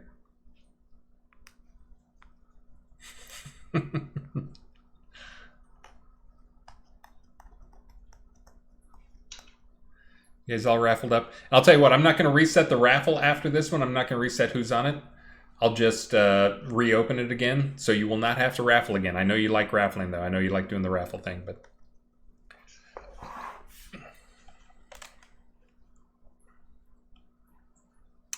let's see. So we're going to pick a winner. This is one of the things I will tell you that is also on the list of stuff to improve on, is if you are in a big dungeon, and it is in adventure mode. I think it's only when it's in adventure mode. But the dungeon builds its nav mesh when you enter the dungeon. So if it's a really big dungeon like this, it can take a little while to get in there. That is one of the things we've looked at. It's not actually baking the nav mesh. Again, talking on the dev side of things. We actually have pre-baked nav meshes on each of the pieces that get merged together is how it's supposed to work. So we will see. Loading decorations, 89%. You guys ready for the raffle? Raffle? Okay, here we go. I'm picking. This is going to be for a dragon NPC deco. But yeah, so bridge troll, that explains why. That's one of the things we've continued to look at ways to improve it. It's a little tougher, but yeah, this is obviously a huge dungeon. I've never seen one take that long to load, so. I have. You have? Yeah, it's based on how long it'll take is going to be based on the square footage of the dungeon. So I'm going to just come out here and take a peek around. Oh, wow. So yeah. So this is this is quite large.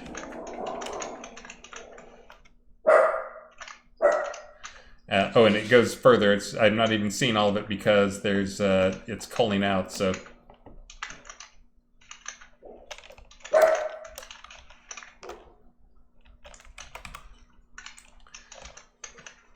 So yeah, so this is a pretty massive dungeon in terms of square footage. Owlsley, how many points is your dungeon currently? How many points is occupied by this? Just so players can get an example of, size. So I just flew up. I'm sure you saw on the stream. So this is only a 400 point dungeon. So when you saw my 2,000 point dungeon, again, this one is decorated and pretty dense. I would advise for dungeons, if you want to have really good performance, all you have to do is spread them out a little bit more so that things are not all together. That does mean a little more running for you guys and a few more, crafting of hallways and stuff. But you can see, again, this is, as we talk about adventure, letting you craft whatever type adventure stuff you want. A lot of players get it. Look at how much detail he's put into these things, so. Look at that. This is all stuff that fish he's caught. Maps. These maps are the ones I think Elgarion added some of these in game not too long ago. This is one that makes Ravlox and I sad. You see the Oscar up there? Oh yeah. We both do fish stuff. I used to have an Oscar. I'm pretty sure you did too, didn't you? Oh yeah. Yeah. And I had a Pacu as well. Not anymore. Those were just too big. The fish behind me is as big as I get there. There's about one that's a 10 to 12 inch fish, earth eater, and then a bunch of Severums. That's as big as I have now, but Oscars are really one of the better fish in terms of pet fish. Super smart fish. Oh wow, this is hideously bright down here. Hey, it's been requested that you turn off your night vision. Oh, yeah.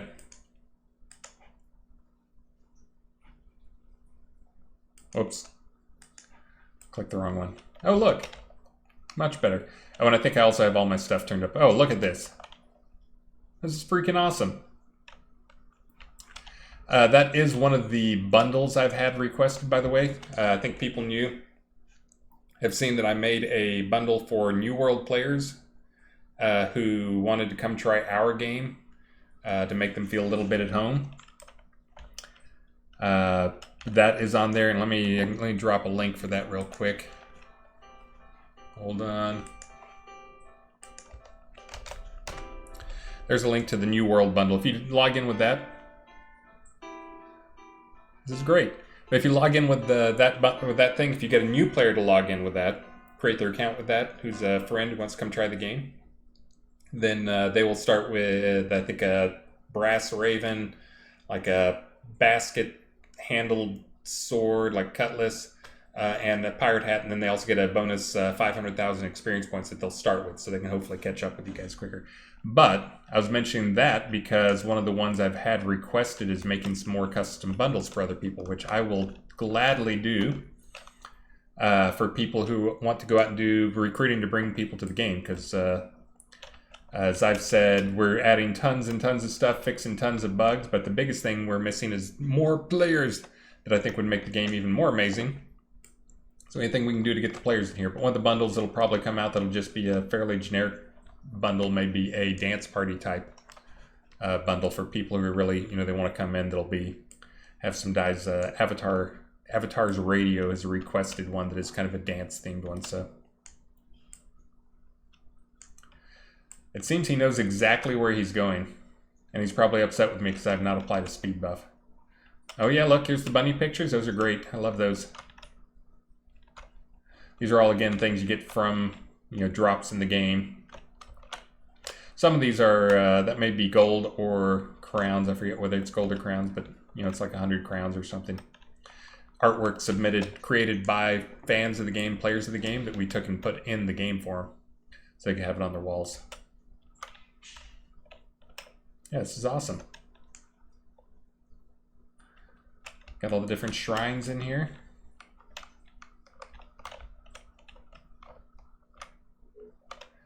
Fabulous. Oh, and these are these are mannequins, not NPCs. Oh, that's nice.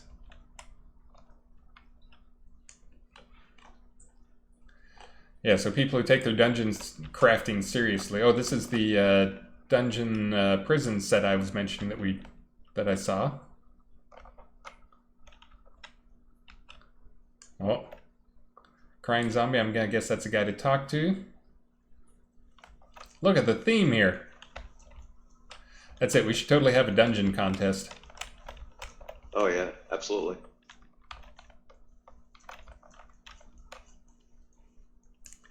It's a pretty stiff entry to beat already, just right here, in terms of the decorations. And the massive layout and doing everything right. Oh, a little room down here you can come down to fish.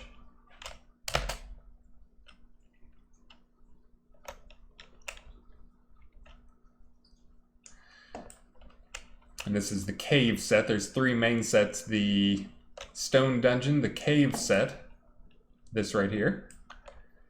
And then there's the sewer set as well that are all fit into this thing. All fit into the grid, and there's connectors for them all so you can connect them all together.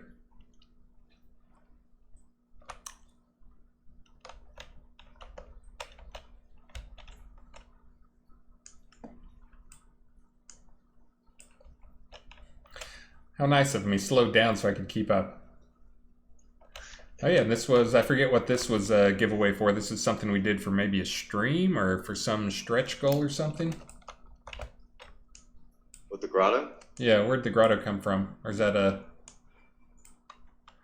I don't think that's one we sell. I think that was a reward some time ago. Yeah, there's a bunch of rooms I think that were rewards. Yeah, and a lot of the stuff that you see, if you can't craft it, it's stuff that was given away just as a... Oh, dead end. Oh. It was given away as a like a login reward or a subscriber reward, where you just get it as part of your subscription. This is awesome. One of our oldest dungeons out there.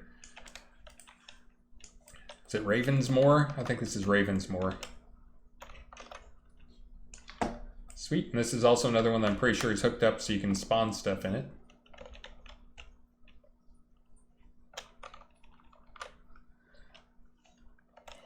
Oh, there's creatures down here. I didn't know you had adventure mode on. I guess I did know that because it took a while to load.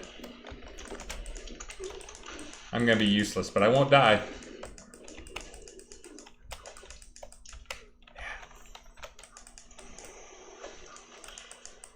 Okay, these guys seem pretty...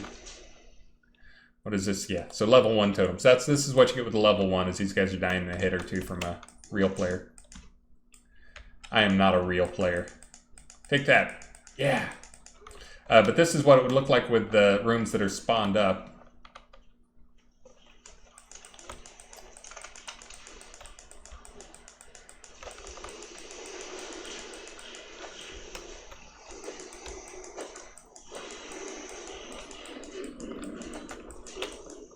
Looks like we need to add a little attack reach to those guys so they're less inside of you when they're fighting. Take that. I hit for 30, he hits for 500.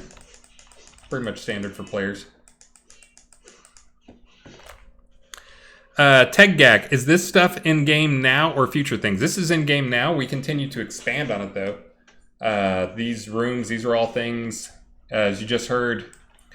I think he's had a few things in here that were store-bought. Like this is something that you can't buy in the store. Again, we try to draw a pretty strict line between selling power and selling visual type stuff. So like the marble rooms we ran through, those were things he bought in the store, the marble hallways. This is something he found in the game by going to this room in the actual game. This is a room in one of the more popular dungeons. Well, it's one of the quest dungeons. I wouldn't say it's popular. It's probably out-leveled by people pretty quick. This is another one. This is a room from the fall that he got, and then just crafted it with resources collected from the game, as you heard, like 20,000. A good player can make 20,000. Let me say a pretty good player can make 20,000 in less than an hour, 20,000 gold, which would be enough to buy the granite for that really big room. These are going to be much less than that. So you're not even talking about, you know, a massive investment. But yeah, this stuff is all in game now. You can craft your own dungeons now. You can only have one dungeon per lot is one restriction, I guess, worth mentioning, but you can always have multiple lots. So if you really want to have more, you can have more. But this is also something, again, you can have craft the dungeon, get the free deed from the very first hour of play. You should get a row lot deed, and then you can get the village deed at the completion of the quests that are completely free. If you want to get something bigger than that, you can, but you can honestly take a row lot and put a dungeon on it and have a dungeon this big under a row lot. You saw this is a 400 point dungeon. I'm going to guess that would cost around, well, you guys will probably correct me, but maybe 250,000 gold to level up the dungeon and make it big enough to hold a 400 point dungeon, to hold a dungeon this size. You're not even talking about a massive investment. I will say if you want to get in there, you probably want to level that stuff up now, because I probably will increase the gold cost. I'll probably increase the gold cost and then give you more for your money for the crowns, because right now it's super out of whack from the exchange rate that you guys have set. Again, if you are new to the game, we have a different type of economy. I will point out, not naming any other competitors, that we have never had a gold dupe. So our economy has, while there has been some inflation, it has not been stupid inflation. It's been more realistic game inflation type stuff. But, I forget where I was going with that. No gold dupes. But a good player can make 20,000 in an hour or so. Someone who knows what they're doing. Not anyone. I will say there is someone who is watching the stream right now that keeps hitting one of my alarm whistles because they are approaching 100,000 gold in an hour. You know who you are. You may not. He probably does. It's probably a few people are thinking that. There's only one person I've seen that has hit it, reached that multiple times. So, yeah, this is freaking amazing here, Al. So this is great. It's fabulous. And yeah, this is all in game now. And again, it looks like he doesn't have the spawn stuff set up for most of them, for most of the rooms, but many of the rooms have spawns. And this guy over here is working currently on adding more spawns to them. We're adding more creature types too. We just got the spiders have now been created. The spider room will be online, but we're not just going to have the one spider room. We just need to get some more spiders out there. So that's right. 100 gold in an hour. Yep, that sounds about right. Yeah, when I mentioned the 100K, this is somebody who knows the game probably 10 times better than I know the game, which probably a lot of you in stream qualify as that, but this is somebody who teaches other people how to be amazing. So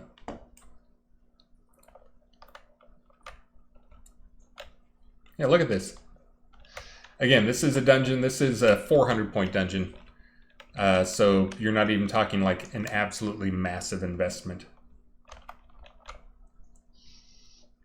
Speaking of the ability to earn enough gold like that, right? Then it's easy to pay for the taxes and stuff to get a home in the game. Yep. And that's, I just remembered what I was going to tell people is people who are not familiar with our game, we try to do things differently and make sure things are very fair and how things go around. So as far as I know, we're the only game out there where the premium currency, which again, you don't need premium currency for much. I think this room is like a premium currency room again, because it's a cool visual room. But most of the other stuff in this room is probably, I don't know if those chairs are crafted or not. Some of her chairs are crafted, some are stolen, as in they're in siege and you can steal them. Some are store purchases, some are rewards from different things. But we're the only game that I know of that has a premium currency that can be traded between players. And the idea for that is that it helps players who don't want to spend money, real money on the game. They never have to. They can always buy premium currency from other players. We also are the only game that I'm aware of that has premium currency that drops in game. So we have premium currency, just dropping in game as well. So you can just from adventuring pick up premium currency. That is on a throttled system, but we've actually turned that up quite a bit.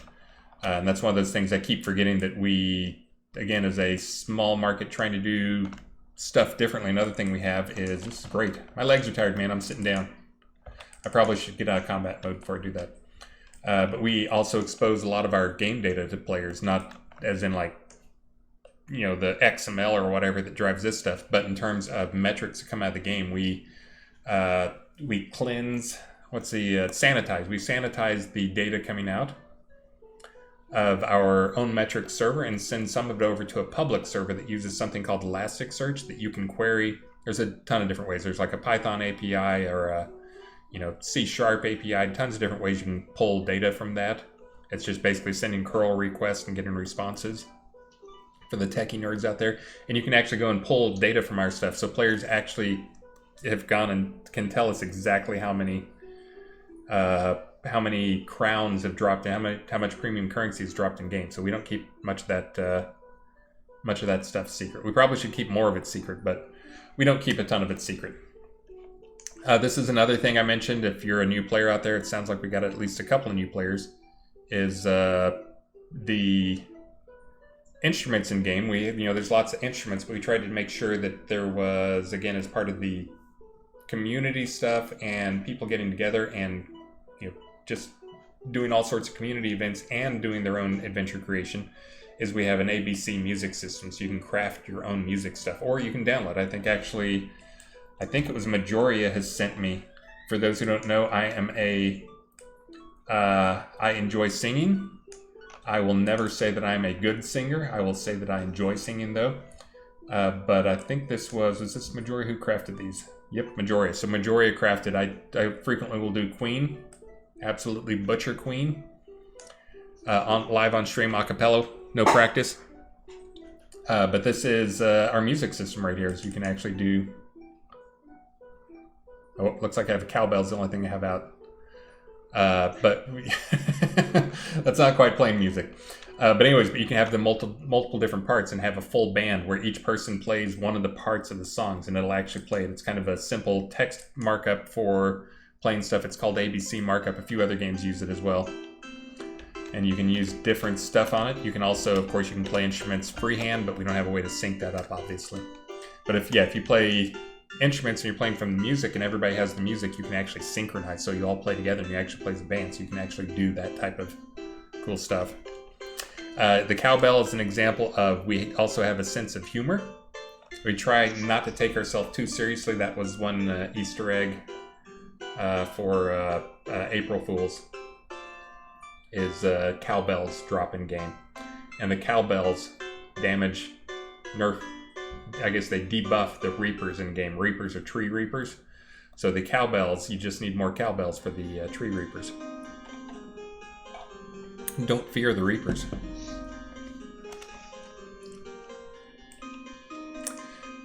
And obviously Owlsley is not freehanding this, but that's part of the beauty of having our music system. Again, part of the building your own adventure is having paper that you can write on and stuff like this. And we have printing presses, so you can make copies of things and make books that you can actually use as decorations, hand out, put in boxes, whatever else. We did, we had I think it was a 5-piece or a 6-piece band, Merrick Dragon and Wear It and a bunch of others. This was a while ago, but each one of us had different pieces of music for our part for the song. So that way the instruments were actually playing their parts. It actually came out really nice. Awesome. So another thing we're going to do, mentioning trying to get some new players in here, is I continue to look for ways to do that. since the ad market has tightened up, and I've only been doing limited ads just because prices on that have gone up, and unfortunately that was driven up by certain games spending 25 million-ish on ads, driving up that market for anybody trying to advertise to MMO players. But now we're moving into Christmas, so it's not going to change and we're not going to get any ads. But anyway, so I'm continuing to look for ways. That's part of why I'm doing the streaming, is to get more word out about the game. But it's also, besides talking to you guys, but I'm also going to be doing a bunch of other things, some links. Like I said, some bundles for people to recruit other people. Another thing I'll probably do is probably right after the stream goes, I may do the first one, which is when I do one of these streams, I'll post it on social media, export it to YouTube, and post a link for you guys to share, so you can share with people and put it on social media, so you can share it on Facebook and on Twitter. And then we'll probably look at, I'm trying to figure out what a good number to start at with, but I'm probably going to do a thing where if we get 25 shares combined between Facebook and Twitter, that we turn on double experience points for a weekend. Again, to help you guys, because you guys want people in here as well. And I will mention that bundle thing again. If you're somebody who has a big guild, has a city, and again, those two things are, some people have the community formed around cities, some have them formed around guilds, some have them formed around groups of guild. I'm going to talk to, in Ordinance Mortis, I'm going to talk to a number of people who are in that town that are in different guilds. But I'm going to go talk in person, stream, do another one of these talks this weekend. But however you want to do it, but if there's a group that wants to get together, I can put together a special bundle for you and give you like somewhere in the 15 to 2,500 crowns worth of stuff. Again, not pay to win stuff, just visual stuff, to come up with some theme to help that you can, if people sign in through the link I give you, they'll get that stuff for free. It'll all be no trade. You can't sit there and farm it. We know how you guys think. But it'll all be no trade, but they can have that stuff to start off with and then get an extra bundle of experience to go along with it. So I said I was going to do a raffle at 2:30. Did I do that raffle? I did do that. No, I did not do the raffle. I never did the raffle. Nope, you never did. Okay, so it's 3 o'clock and we haven't even started the Q&A portion of things. The Ask a Dev, get a question. For those who don't know, this is in-game. If you do on the Universe channel, you start a sentence with Ask a Dev. It will take all that stuff after the Ask a Dev part and put it into our team chat. We have a channel just for that. And all the devs see that. We actually do see that. We actually do read those, and we actually have lots of discussions about them. So always, that's turned into a really good system. We have it in Universe, in case you're wondering why. Because quite often, and we see this in our chat too, is when stuff comes in, is somebody will ask a question on Ask a Dev, and that one get somebody else thinking about, well, that's cool, but what about what? And they'll ask another question. So a lot of times we'll see these as like, we get questions in like bursts of like 3 or 4 questions. If somebody asks something that makes somebody else ask something, that makes somebody else ask something. So that's why it's on Universe. And my mouth is getting dry here, so. Sometimes we'll actually go into Universe and engage if we see the question and if we have questions about the question, or we want to get the answer out there right away, we'll go into Universe and start a conversation. And Gwendolyn Obscuro, seeing and discussing is great, but we really need our answers sometimes. And that's what I'm trying to do stream here. We're just about to move over to answers, and I'll try to give, we'll see how much more my voice has here. That's, as I was telling someone, I'm not someone who gets stage fright or has trouble talking in front of an audience or gets embarrassed about talking, but I am absolutely still an introvert. And getting on stuff like this and talking for a long time is draining. Unlike Richard and Star, who get, like, the longer they're on one of these streams, like, the more charged up they get. For me, it's draining. So we'll see if I can get an hour of question Q&A in after we do this. But let's do the drawing here. Let's see. Dart and Obscuro, she's demanding. Man. I will take your word for you. But yeah, we're going to try to answer some of those. You guys ready? This is going to be, I'm going to do the first drawing here will be for the dragon. Carrie Death was our first winner. This is going to be for a dragon NPC. And here we go. Dogmeat84. I'm trying to remember who Dogmeat is. This is someone I know, but I have not seen that name in a long time. Who are you, Dogmeat? Are you going to confess?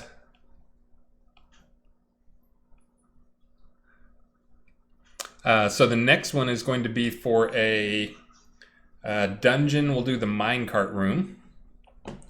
Xanthan. There you go. Let me get that down. Xanthan gets the dragon NPC. That's the inky dragon NPC, one of those guys. Awesome. Okay, and next I'm going to do... you don't have to re-raffle. I did not clear it. I just opened it back up. I'm going to do the minecart to try and get us caught back up. So this is going to be for one of the minecart dungeons. You ready? Here we go.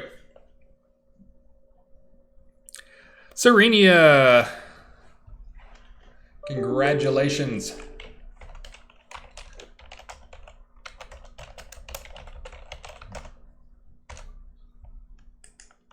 You get the minecart dungeon.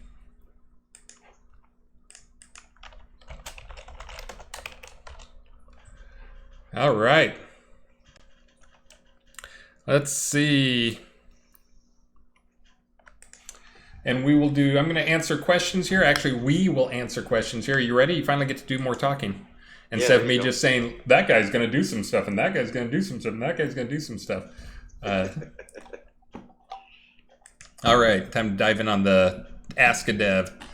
So how far back? I'm trying to remember where we had. We had some pin stuff. We're behind a ways. I'm going to jump back. You can ask from wherever. I actually jumped back to early October. Oh, wow. But you can go wherever you want to. I'm scrolling back a bit. And this is one because just coincidentally, someone was saying, I need... asking questions is fine, but they need answers. So Gwendolyn has asked, what is the current formula for blade spec lowering the health level that coup de grace can get 5x damage at? And can the current percent please be listed somewhere in one of the two skills? I've seen conflicting info on this. I will give you the formula right now. You want to pick one out for you while I look for this real quick? It shouldn't take more than a second. Coup de grace. Coup de Gracie. Okay, so here we go. You ready? Oh. This is for Gwendolyn. I'm just going to give you guys the math. You ready?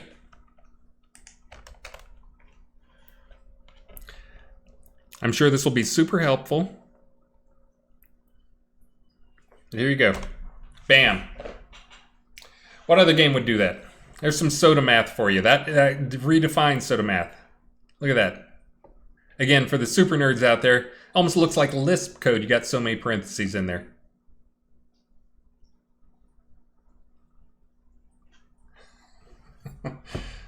That joke is probably lost on 95% of the people out there. Maybe more. Lisp, it's a language, uses a lot of parentheses. Ah, the Zoomers. All right, did you pick one? Did you find one? Nope. No? Nope, still looking. All right, okay, I got tons here. All right. Let's see.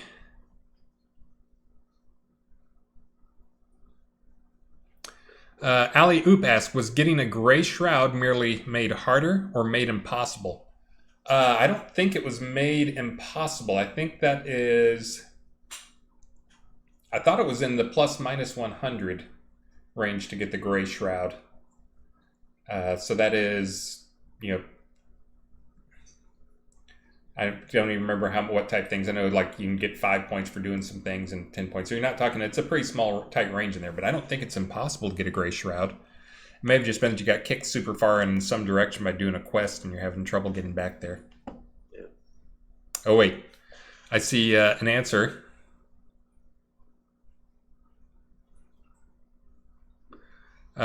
Keith says, has anyone ever gotten a gray shroud? It's not really color gray, but there is a white and dark one.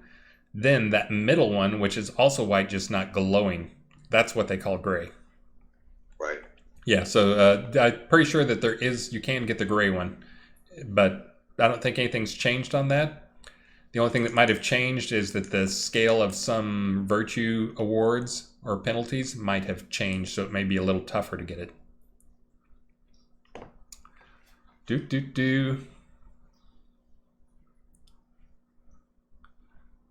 I'm gonna go backwards. Yeah, I'm looking for one that will be still relevant. Some of these are things I know we've answered, not on stream, but just in game. Some of them are bug reports. Some people put in bug reports through here. De Niro was asking about the RTX, the 20 series cards, 2000 series Yes. cards. And I'm pretty sure, isn't that outside of our control? It is. I mean, there's a lot of this stuff that is outside of our control. It's not a bug in our... Well, it's definitely not a bug in our stuff. It may be a bug in Unity. We don't really have control over Unity or the driver, but if I can get some information from some people when it's happening, I might be able to track down a ways to work around it. Right now, I know Vesper's out there probably listening to this or will be watching it on stream. But he's one of the people, he's actually gone and installed the NVIDIA debugging tools so you can actually get some information. And for those who don't know, I'm pretty sure they're talking about not your video card catching fire. That's not us. No. This is where if you're, let's say you go into combat and then your frame rate drops to almost nothing. Yeah, there's some situation that you get in. It only happens on isn't it like only on that card and then only on Windows 10 or something like that. And it started happening with an NVIDIA graphics patch at some point a while back. We have not had any major breakthroughs on that. Again, I actually do have a 20-something. I have the card I'm running on here. If you're watching, I run on a NVIDIA 2060. I try not to have a monster card so I can keep a closer eye on performance, but I've never had it happen. To me personally, or else I would be jumping in debugging it. So it's another one of those things also where it's not even just your driver version and the video card version and the Windows version, but there's some other magic to it as well. Some people get it, some people don't. So, but again, if anybody sees that fairly often, if you can install the NVIDIA tools for video card debugging, and it's got some cool stuff in there where you can actually grab frames and you can see some of the magic because I think you can turn it into wireframe mode and see what's going on in wireframe. There's other fun reasons to use it too. A lot of people would use that for cheating in other games so they could see through walls. But if you have that installed and it happens to you, then hopefully you can take a grab and we can see what's out of whack. So, but yeah, it's not that common. I don't think it's a memory leak spry one. It is something weird. Yeah, so some kind of, I don't know, bottlenecking or something going on the card, but it's... Yeah, and Glantius says that they have a 3090, and if I set a bait for fish, I drop to 10 frames per second. That's another one I haven't seen. I actually haven't heard about the fishing one. I was about to answer a fishing question from Owsley, though. But yeah, if anybody can help us, that's one of those where it's rare enough that we can never, we've never seen it.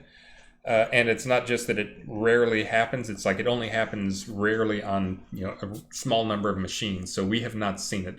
I have had players who told me they're about to table flip and walk out if we can't figure it out. But we honestly have got no information on it. We've Googled tons on it. And it sounds like it was a problem that was introduced that happens to a number of Unity games.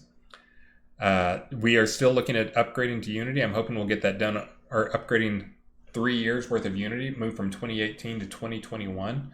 That could happen as soon as this Christmas. That is another one that if it is a Unity problem, then that will hopefully fix the issue. It may cause other new issues, knowing Unity, but that hopefully will fix the issue. So hopefully, crossing fingers. But yeah, I've looked for patterns in that. I haven't looked in a while, but when I'd looked for patterns before, the only patterns we saw were, it's like Unity, newer Unity cards and on Windows. So Yeah, and other games are other Unity games are reporting the same thing. So. yeah, other Unity things reporting. I see someone says it was bad that they got it, but then it started to go away. And yeah, that's one of those too. Is hopefully the newer version of Unity. We are on 2018, which is long-term service. Unity 2019 obviously came out. It actually came out like near the end of 2019. They worked on it through most of 2020. It's horrible. So we never upgraded to that. I actually did upgrade to that and gave the build to a few people, and everybody reported massive frame drops. 2020 doesn't add that much new. 2021 is out now. We're probably looking to move to that. We actually have the project running on that with just some shader problems still to deal with. And Owsley said that they've had a Unity crash to desktop entering the hilt and exiting their dungeon. So we have actually tracked this down, and this is one we've reported to Unity, and the response is meh. If you can't reproduce it in a small project, a small, very contained project, we don't care, and we're not going to try and debug it for you. Maybe you'd like to pay us $100,000 for a code for 1 year. So, yes, I do bash on Unity a lot. It actually is an amazing engine, but they've done some really not amazing things. I saw one of the questions that came up was them buying the graphics, Peter Jackson's graphics company, Weta. I don't know even what to think about that. That to me, that was just kind of a what? Why did they do that? We will see what comes out of that. But 1.6 billion for some tools. Those better be some really stellar tools. My guess is this is really more about them trying to move Unity to be more of a film quality type thing. But I don't think that's going to help us really. I doubt any of those tools will make it down to a point where we can use them. But yeah. But anyways, moving to Unity 2021, because we're in 2018, the Unity long-term service, the LTS build is what they call it, is what we're on, which 2018 long-term service expired in 2020. So that's like long in terms of the lifespan of a mouse or something like that, I guess, because less than 2 years is not what I consider long-term support, not long-term service, long-term support. So anyway, so we'll probably be moving to 2021. There's a lot of bugs. I mentioned that it expired in support, which basically means that they quit back porting fixes. Even like critical bug fixes, it doesn't make it back to our version of the engine. So that's part of why we really want to move forward, is a lot of these, some of these issues will be fixed. The crash to desktop issue, I know exactly what that is. There's a thread racing condition in Unity with asset bundles that is really, really hard to reproduce, but different people reproduce it at different rates. Our crash rate is actually pretty low these days, much lower than it has been in ever. But that is one of the ones I still see come up. That is, again, it's a thread racing condition in their asset bundle loading system. And it's basically just if things hit just wrong.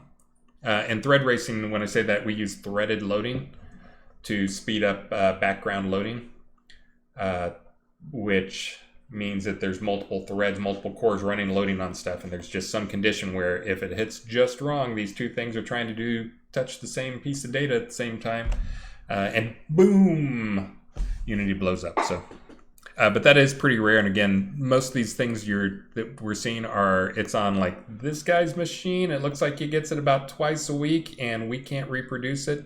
And it's just the combination of the video speed he has, the memory he has, the hard drive speed he has, and the CPU he has, and all those things combined make it so he's more likely to hit that race condition.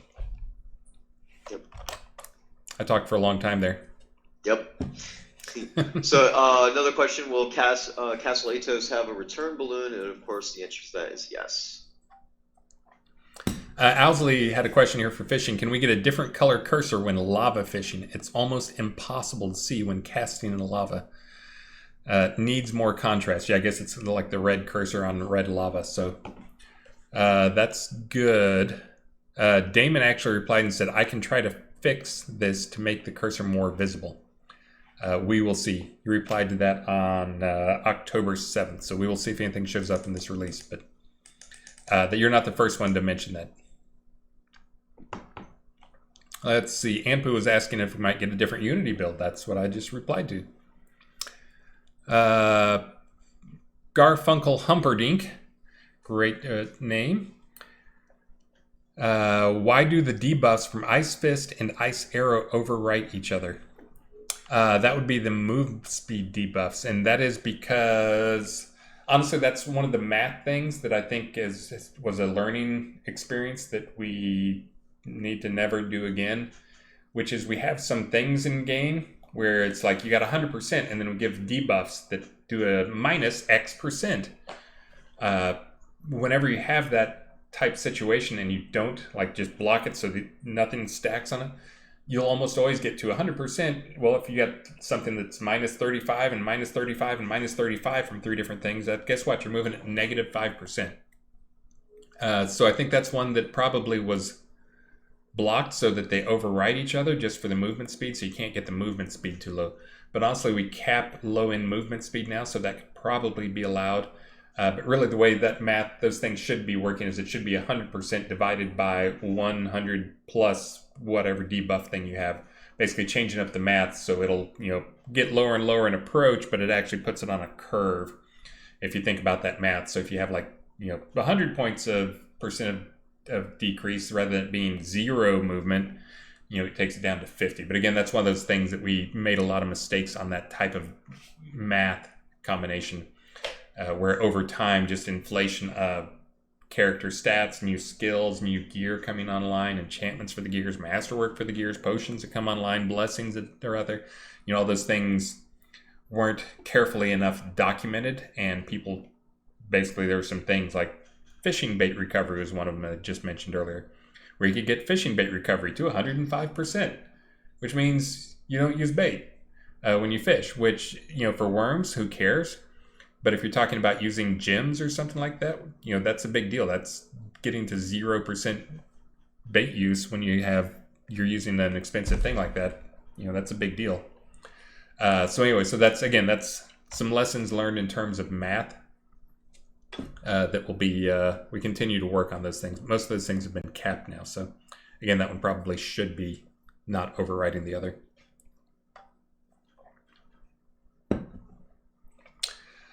Let's see. Casey Cupcakes ask, why does my character make an ew sound when I eat a black cutworm cupcake? Probably because you're eating a black cutworm cupcake. I would say ew to that too. Jackson Assist here asking me a question that is not, do I want to do his scroll challenge? No, I do not want to do your scroll challenge. I actually did your scroll challenge, at least part of it once. I'm the only one who did it.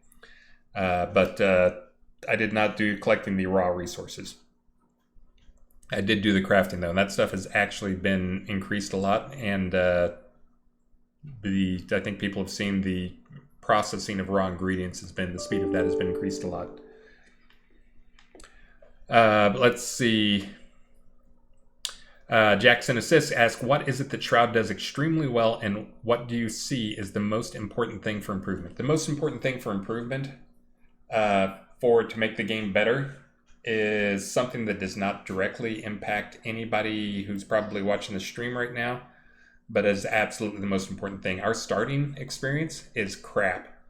Our tutorial is crap, and this is no fault to anyone on the project now, and really not much fault of anybody who was on the project in the past. It was just some things due to how the game was developed. We have a unique development way that we've done development for years. And some of that led to our starting experience being very, I don't know. It changes a lot in terms of what people need to be taught. But also, I think there was some early, there's a lot of, the very first starting experience we had with the Isle of Storms was very beautiful, and I think to a certain audience of players, that was actually a very interesting thing. If you like reading a lot of text and like just wandering around, clicking on stuff and taking directions and reading and having to read and go, then that was actually a pretty decent starting experience. Unfortunately, what I just described, that probably makes up like 10% of the players out there. and probably even less of the players who are interested in the game that Shroud of the Avatar is today. But yeah, so if we could improve on one thing, really the best thing would be the starting experience, and that benefits you guys because if we can get twice as many players in game, great. That's but right now players get in and they see the starting experience, and I've watched them on streams before, and I see it in the metrics that very few people get through the starting experience. They start the game, so even getting people in. So that's one of those things, especially if you're talking to a friend, make sure, I straight up tell people, and I'm telling you guys right here on the live stream to 100 plus players, our starting experience is horrible. Suck it up, get through it. We're trying to work on ways to improve that, shorten it, and make it less bad. But really, it doesn't do a good job of teaching people things and just coming up with the ways to teach. And that's, again, my dream right now is to create a number of 1 to 2 minute, very concise, here's how you do the complicated thing videos that we can have either play in-game or we can link to in-game. So we can tell you stuff rather than making you read some of those things. Oh, and thank you, Verendi UO. Thank you for the follow.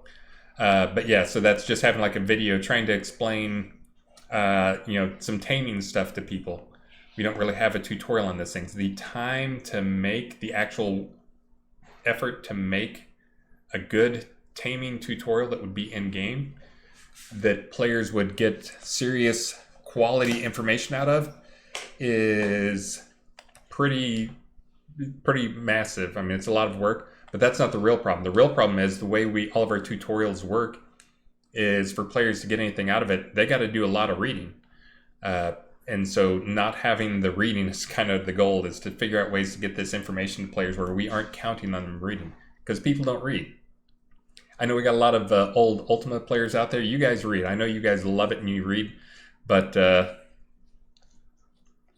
and thank you, Prankster fan for sticking it out. But yeah, I'm sure you know exactly. I'm sure most people who've done the new user experience here recently know exactly what I'm talking about. But yeah, getting something out there so we can teach players how to do some stuff that, again, even though it may not be immersive, just getting them a video of here's how you tame. Here's the 5 steps. Explain it to them in 90 seconds. And be done with it. And if anybody out there wants to go and make some of those things, I will gladly. If your video is decent, you can do it in 1 to 2 minutes. Great. That is exactly what I want. I would love to have like one for taming. How about one for decks? How about just one for explaining the skill trees? One for crafting. Like it's like a whole hours of video to get the real guts of any of those systems I just described. But just getting the basics of if you're a new player, here's what you need to know. Same thing of like the dungeon stuff. Obviously I just spent 2+ hours talking about dungeon stuff, but having a 2-minute video where it tells you you can get the recipes from merchant. Here's what the recipes are called. They'll cost this amount. Here's what you do with them. You need to start collecting that ore. Build the dungeon entrance. Place the dungeon entrance. Choose a foyer type, and then go downstairs and adventure mode. Basically just cover those 5 or 6 basic things that all players have to have. But let's see. So, is the game restricted to 1 character per account? Yeah, what they said. No, that is one thing we monetize on lightly, in that you can pay a couple bucks worth of crowns, or a couple bucks to get more character slots. We frequently put those on sale for $3 a slot. You can always go and make another account and get a free, just have multiple accounts. But that's one that, doesn't have all the advantages, like you can't get the shared bank and stuff like that. So, you got a question yet? Yeah. Can we get the ability to drag an item onto a closed container in inventory instead of having to open up that container and then drop the stuff in? Oh, wait, were you reading that out to me to answer? Yeah. Oh, then you need to read it again. I was looking for a question. This is one of the ones that we talked about internally, and thought it would be a great idea. Mm-hmm. The question is this something that we could get on the board? Maybe. We're in the holiday season, so honestly, if much goes on the board, unless it's something pretty critical or fix, We know that's going to slip until January-ish time frame when the holidays insanity is over. But yeah, I mean, that seemed like a pretty good one. I'm trying to think what the challenges might be with that. But yeah, that may be one that Devil Cult or I or Wizard Smoke could take a shot at. So there's another one in here too. We had basements, then dungeons. Give us alternate planes of existence. Yes, which of course that is coming. Yeah, that's one of the things we do plan on doing. Oh, and I missed talking about that part, which is again the way the dungeons work is they're really just zoom. We spawn up another scene for you. That's kind of how or what our game does. We do it. I think we do it pretty well. Is we can spawn up scenes in different ways. Give players custom stuff, still have it moderated by our servers. But this would be basically, we're spawning up a scene, but instead of it being that dungeon foyer room that may be a big mine room, or it may just be a granite room or something, a nice green granite, or it may just be a dingy 3-room gray rock wall, which I think is kind of what you get if you craft one. Nothing wrong with that, totally functional, just not as pretty as a nice big green granite room. But and I want to thank Owlsley for inviting us to his dungeon. This dungeon is freaking amazing. So way better advertising for the game than the stuff I was doing. But my brain. What was I talking about? So dungeon. The spaces. Yes. So anyway, so replace that dingy 3-wall, and a door thing, or the big minecart thing with a quarter-kilometer, a couple acres of outdoor space. From we've got 300-ish scenes, 250 of them never really get used that much because there's a lot of tier 1 scenes that basically people out-level immediately. But a lot of those are pretty interesting scenes. They're just smaller scenes and don't have that much going on. But one of our plans is to take some of those scenes, repurpose them. Some will get repurposed into scenes that are meaningful. That happens pretty much every release. We'll do that one or two scenes. We try to get to those. But then some of them will turn into those, basically your dungeon for your room. Now the socketing stuff I was talking about, rather than the dungeon sockets, the system dungeon socket stuff is already set up. And that's where you see like the hammer and anvil or whatever, the hammer and I forget if it's 2 hammers. I don't even know what it is. Yeah, it's 2 different types. Okay, 2 different types of hammers. But those things are, imagine those, you're in an outdoor scene that is, 250 meters, 250 meters, or 500 by 500. Just so you know, 500 by 500 is the size of Owl's Head. So we're not talking about like a small scene, and again, it could be bigger. But in those scenes, there'll be places where we'll have dropped some sockets where you can connect some different stuff to them. The sockets, again, this is where you can put decos anywhere you want to, just like a normal scene. If there's a space on the ground for it, you can put decos there in those outdoor scenes, or chests or NPCs or whatever. But then there's going to be some socket areas where you can attach some specific content. So you can attach, that'll be like how you attach encounters. And again, instead of right now when you attach those rooms, that's just, it knows how to pull in the creatures that may be going in there and how to set the stuff so you can level them up, how to, whatever decos we want to put with them. And so you can have like a socket where it may be like, this is in the woods. Well, if you put this socket down, this encounter down, it actually replaces it with like, here's one that is a wolf pack that lives in the space, or here's one that is a small bandit camp where they've got like 3 tents that get pulled in with it, and then like there's 8 bandit spawns around it. So that's just kind of an example of what that's going to do. And again, these are all pieces we have, and we just have to get through the content. But this is something we've talked about for 6 months or so to you guys. Right now, we are trying to focus on bug fixes and some other big things. Again, like trying to make sure our Inky system is not just rock solid, but also has all the features you guys want. Just some of these latest features you guys requested were really kind of the missing bricks that solidify the wall of coolness of it, of being able to like have quests that connect to multiple different spots and stuff. So we're trying to make sure we get through all of those backfilling existing systems before we try to jump out and get that type of big system. But that is something that is definitely on the horizon. We actually have all the tech for it. Hopefully my description was clear enough that you can kind of see that we do really have all the parts for it. And it's really just, we want to make sure everything is polished. And like some of the dungeon fixes this guy is doing, if my finger's visible. And I'll probably get in there and do some more dungeon rooms too. We need to go back and look at some of our more interesting spaces and add those guys in. So, but yes, absolutely. All right, 3:30. So at about 3:45-ish, I think I'm gonna have to call it and go get ready for family stuff. So I'm gonna try to. You got any questions you need me to get through over there? I'm gonna go through and pull some. If not, no, go ahead. Okay.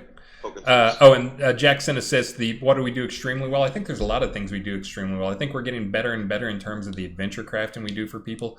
I think in terms of players who like flexibility, in terms of how they build their character and the skill system, I think that's getting more and more amazing. And it's not changing that much, but I think the balance is coming along, especially for some of the PvP stuff and some of the PvE stuff. Our crafting system, I think, is pretty darn good and getting better.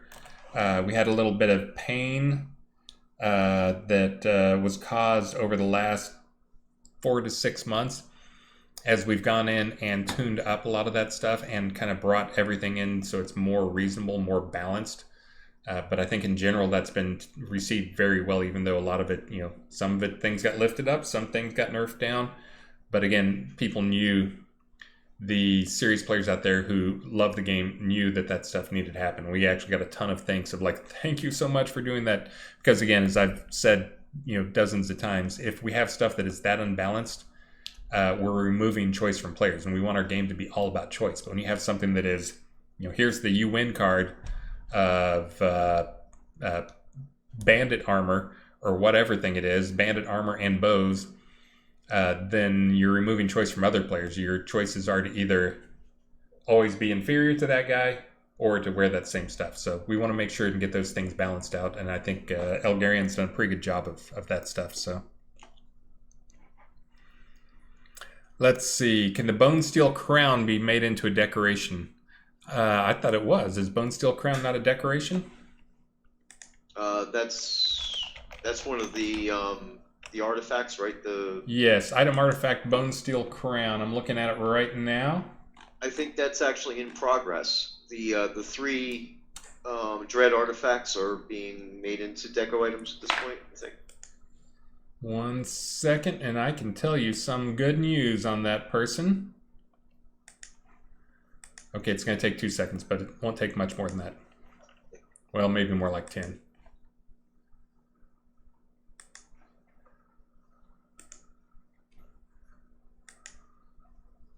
Okay, 15. I'm waiting on Unity to refresh. I'm just trying to see. It actually is a decoration now. I'm trying to see when it got turned into a decoration.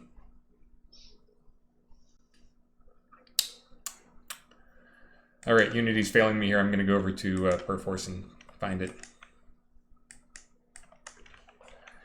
Bone steel crown.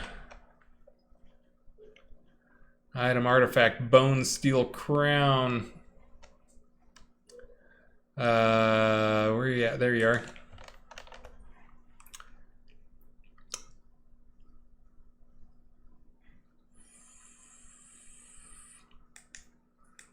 Looks like I'm looking at things here. It looks like on the 4th, Elgarion bone steel crown, heart of sorrow, scepter of dread can now be placed as decorations. Bam! How timely is that? Again, we do actually try and listen to you guys and read that stuff, but remain no trade. And then he nerfed it. No, he didn't really, but he did fix a small bug in it, I think. But anyway, so yes, the answer to that is yes, it can be a decoration. It will be in this next release that is next Thursday. So how's that for timely? There you go. Let's see. Asmodi Mool, this is interesting. He says, could you please synchronize the day and date on the soda calendar? The day changes about every 30 to 60 seconds before the date does. Great question. My guess is we have a lot of that stuff where if we feel like it's not going to add significant amount of, quality of the game, then we try to only, we'll update it on like a tick, or how often do we really need to update some calendar or something like that? Because you're talking about stuff that only changes, every minutes, few minutes or something like that. So just update it every few minutes or update it every 30 to 60 seconds. So my guess is that's what it is it's one of those things that was just done on a tick because we don't want to have this like every frame rate we're going in like, quick, we got to update the calendar, and quick, we need to update the compass, and quick, we need to update NPC smiling at you. So we try to stagger all that type stuff that feels like it's not critical in terms of time. So let me see if there's any questions came across in chat while I'm saying those things. Yeah, Congito Ergo Stream, those balance issues had to be addressed for the longevity of the game, and I wasn't happy about all of them, but recognize that. Yeah, that's one of those things. Some people scream bloody murder. That's one of those things in the old days when there were 4 or 5 designers and myself pushing content in there. I would actually get notified by Richard that a player wrote him telling him to fire me and that he had to fire me. He didn't really fire me, but because I would go and I would frequently be the guy to go and nerf some of those things down. I think I've actually got a little shell shock from it happening so many times, and I had been laxed in balancing some of those things. But fortunately, Rick Elgarion was actually really interested and has done an amazing job. That man loves his spreadsheets. Any man who loves spreadsheets, put him in charge of your balancing for that type of stuff. And that was also one of those things where, in my defense or everybody else's defense, when you add stuff like, a couple things get added every release. Keeping all those things up to date is really tough. But if you're looking at it, now we're at the end and we've got 200 plus items or whatever, going back and rebalancing those things now that they're all done is a little easier, more painful for you guys, unfortunately. So, but he's doing a great job on all that stuff. So let's see, anything else out there? All right, I'm going to hit about 2 more questions here. I only made it through like a week, so we're still behind. I am sorry, Obscuro. Gwendolyn Obscuro. I have not got through all the questions. There is one question in chat on stream referring to an AskADe about the Earth Elemental Summon thing that I think we had talked about this. The juxtaposition. The juxtaposition. That was one of those I think was just added in. Somebody added in on a whim. It may have been me. You can find if I'm guilty or not in Perforce. But yeah, that's one that I think we are going to address that. The problem is there's some elementals where if you use if you're an Earth Mage and you use juxtaposition on your Earth Elemental, you can turn it and do a combo. You can turn that into a Air Elemental or vice versa. The problem is it is actually just a copy. It is just an Air Elemental. So your skills and stats and your specialization and all that stuff that's used to determine how powerful that Earth or Elemental is based on the opposite skill. And of course, what people really want is if I'm going to put out the extra effort to do a combo and keep this stuff around, I want my Earth Elemental that I summon using my Air Magic to use my Air Spec, my Air Attunement, my Air Power, not Earth. Because why would I want to summon a lame Earth Elemental? I could have just cast the lame Earth Elemental spell if I wanted that. This is so that they can have the flexibility that they cross. So yeah, we are actually going to try to address that and basically just create different versions of each of them. So there'll be the juxtaposed version of each of them. That was talked about, and that did make somebody's list, I believe. Ask a Dev question in Universal Chat. Ask a Dev, upper lowercase. All you got to do is put it in there. So, all right. Speaking of being exhausted and being an introvert who has to force himself to do this talking stuff, and then also As last time people were like, why is Chris licking his lips so much? Like, man, it's like I don't normally lick my lips at all type stuff. This is just too much talking here. But I think I'm going to try and wrap things up here pretty quick so I can go start my weekend with the family.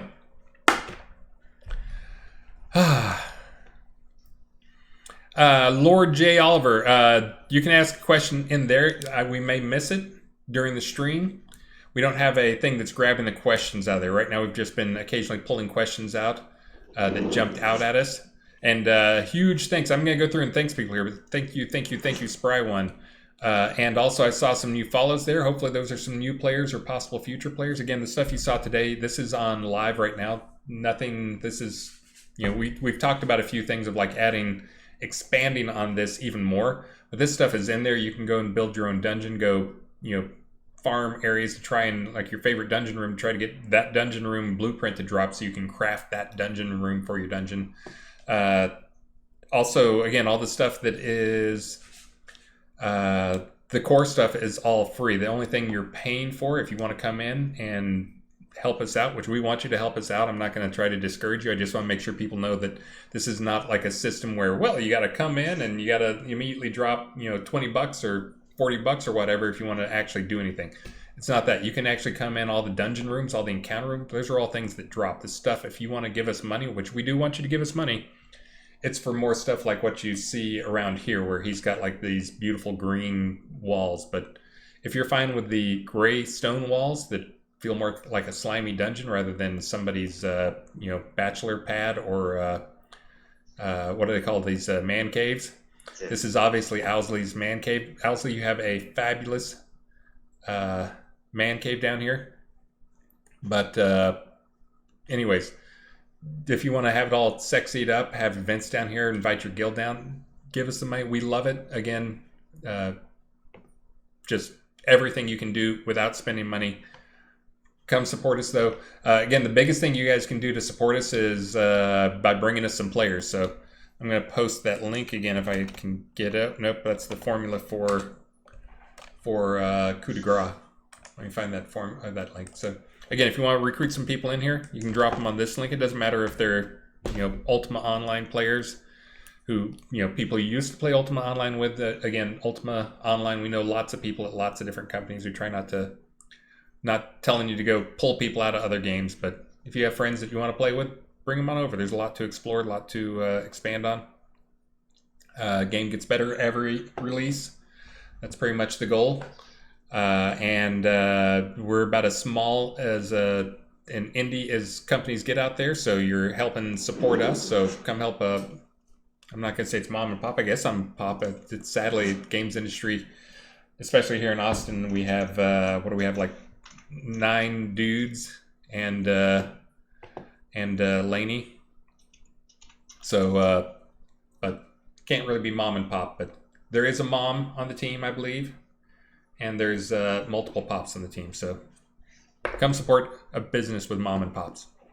But guys, again, I need to do the giveaway here. I'm not trying to get out of here too early, but I am trying to get a little bit. Hey, thank you very much. Hey, thank you for the sub. And Sewer Suzer, thank you. And guys, come check out Owsley's dungeon. You saw where it was. It was in Harvest. If you just wander around, he'll come drag you to the dungeon. That's what I did.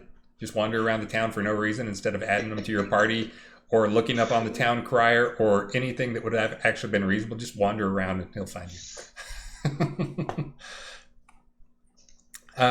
Let me do some giveaways here. So we didn't say what we were giving away for this last one. I'm going to do something pretty cool because you guys stuck it out with me.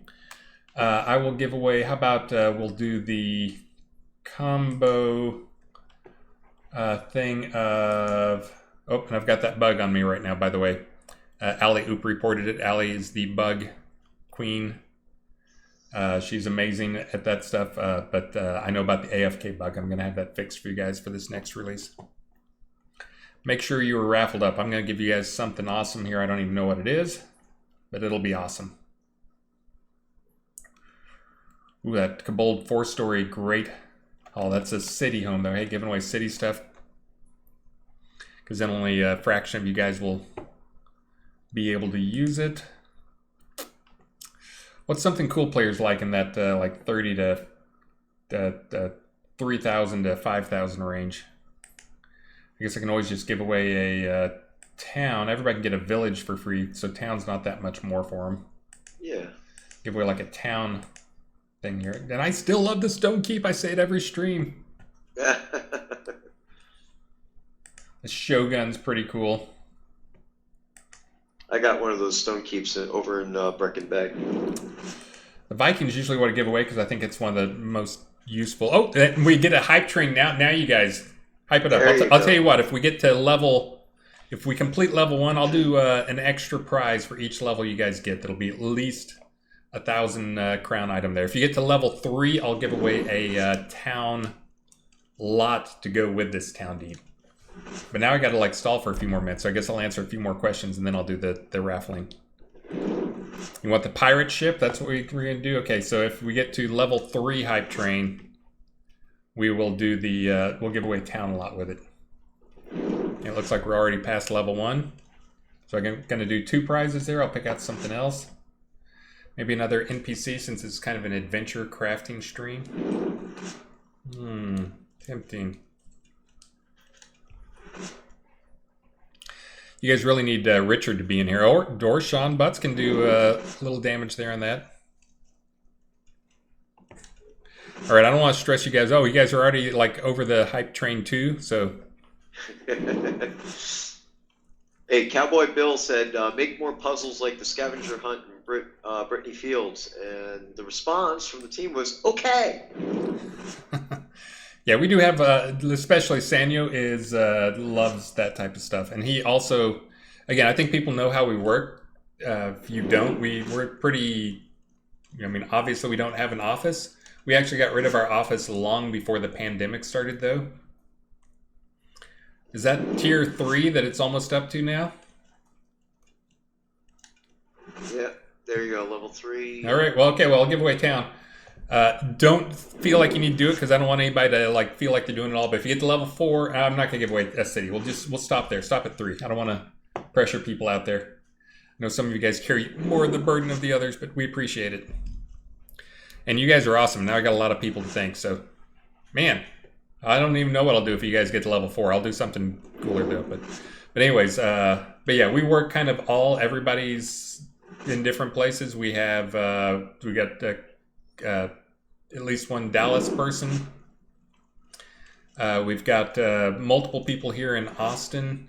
We've got people who help from other places. We've got our web guy who may or may not have taken down our login server for 15 minutes today. It's not his fault. We're running behind on some patches on some other stuff is what it ended up being. I think he did not expect that to break anything, and it was only the login. They're 84% at level 4 now. Oh, great! I'm gonna have to figure out what to give him. But yeah, he's actually in Germany right now. I think he was for a while. He was in Iceland for a while. He was here in Austin for a while. He was in Spain. Yeah, he was in Barcelona. I thought it was France, but yeah, Spain. Yeah, he was in France for a while too. But he is like you hear about those guys who couch surf. He actually fits everything he owns into a small backpack. Not like a big backpack. Not like I'm going backpacking in the woods or something like that. He fits in a small backpack. So, definitely an interesting guy. Now I got to figure out what I'm going to do to give away for level 4. And I got a lot of people to thank too. You guys are awesome. And I am going to try to continue doing these streams at least once a week. And I do intend to get caught up on the questions, which reminds me I need to go put a pin in the last question I answered over here. I'm getting about 2/3 of questions in there, so let me delete that one. We're now up to October 8th. I'm more than a month behind. Oh. So I need to get like you, me, and Sanyo on here.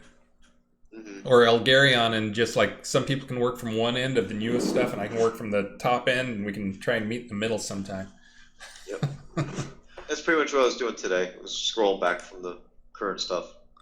Okay, I pinned where I ended the questions. That's what we do, is we have a way to pin what our last question answered was. Yeah. Now I don't even know. Okay, I'll tell you what, if again, don't feel pressure, but if you do get to level 5, I will give out a city deed. I gave out one last stream, but that was because Richard was there, and he was like pumping everybody up, and also I think Richard probably gave like 150 or 15,000 bits or whatever. So now I got to start picking some cool stuff. They're slowing down a little bit there. But see, this is good. That actually worked, because for those who've been on past streams, frequently, like in the first 30 seconds of the stream, I get on and like 3 people are like, have 100 bits, have 100 bits, and resub. And then all of a sudden, it's hype train, and then there's nobody on to help carry the load. At least this way, there's like a lot of people on to spread the load out a bit. Oh, man. So, hey, absolutely. Getting up to 70% on 5 now. Where was it? Was it Stymie? It scrolled off the screen a little bit. I think it was Stymie who said that we should do an 8-hour telethon type stream.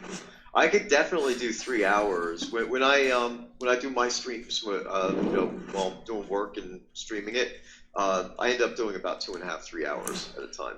Yeah. Well, yeah, and it's different. This type of stream, I've done some streams. I haven't done any in a while, but when I would get up at midnight sometimes, I'm still getting up at between 2 and 4 o'clock in the morning to start my day.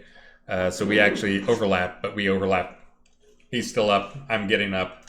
But yeah, back in those days, I would do some, but I really wouldn't talk to people much. It was really just, oh, they're gonna hit tier 5 there. So I gotta get a city lot, and I'll give away a city house, and the town lot and a townhouse. I guess I better get my sheet of what I'm gonna give out, and so I think it'll let you keep giving bits. Stop giving bits once you get to, okay, there you go. Stop. Nobody give me any more bits. You guys are amazing, but save it for the game, guys. That is absolutely awesome. Was not expecting that. So now I got like tons of stuff here to give away, but let me figure out what I'm going to do here. 102%. Yeah, it doesn't go any further. You pegged it out there. So we're going to do, we will start off by giving out a town lot. Town deed plus. Did I say what house I was going to give away? I don't think I did.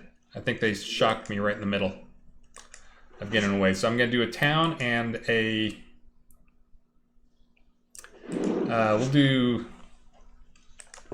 a dry dock pirate galleon. Now I'm supposed to give away something that was just for like the 3. Then we will do, I will give away, I said I was going to give away another. I'm going to give away Stone Keep. Because I like it. Okay. And then we will give away for the big stuff here. How about we'll give away, I said I'd give away a city deed for that because they are nuts.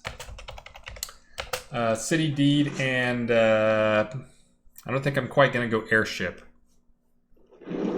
If you guys get to level 6, tier 6. No, don't do that. Don't try and... There is no tier 6. They'll try. How about...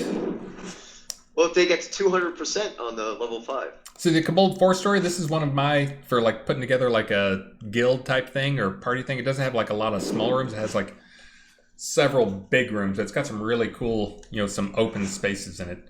It's one of my favorites, and it's on sale. I like giving away things on sale. I don't know why. That works. It's like I feel like I'm saving money. Yeah. I know that doesn't make any sense. But I am going to... I don't even have to buy that stuff now. So we'll do a city deed plus Kobold house. Kobold city house home. Okay, so I got to do 3 drawings here, and then I'm just going to give away... I'll start off there because we need something smaller. We'll start with a another dragon NPC. Then we're going to give away the Stone Keep. Then we'll give away the Town Deed plus the Dry Dock Pirate Galleon. Leading up to the last one will be a City Deed plus Kobold City Home. You guys ready? I am. Okay. And this is, you got to do the raffle thing. I'm pretty sure you're all in there. I have not cleared it since the very first raffle. So you're in there. You guys ready? You're going to have to tell me your names fast. You better be paying attention. Here we go. First one's coming up.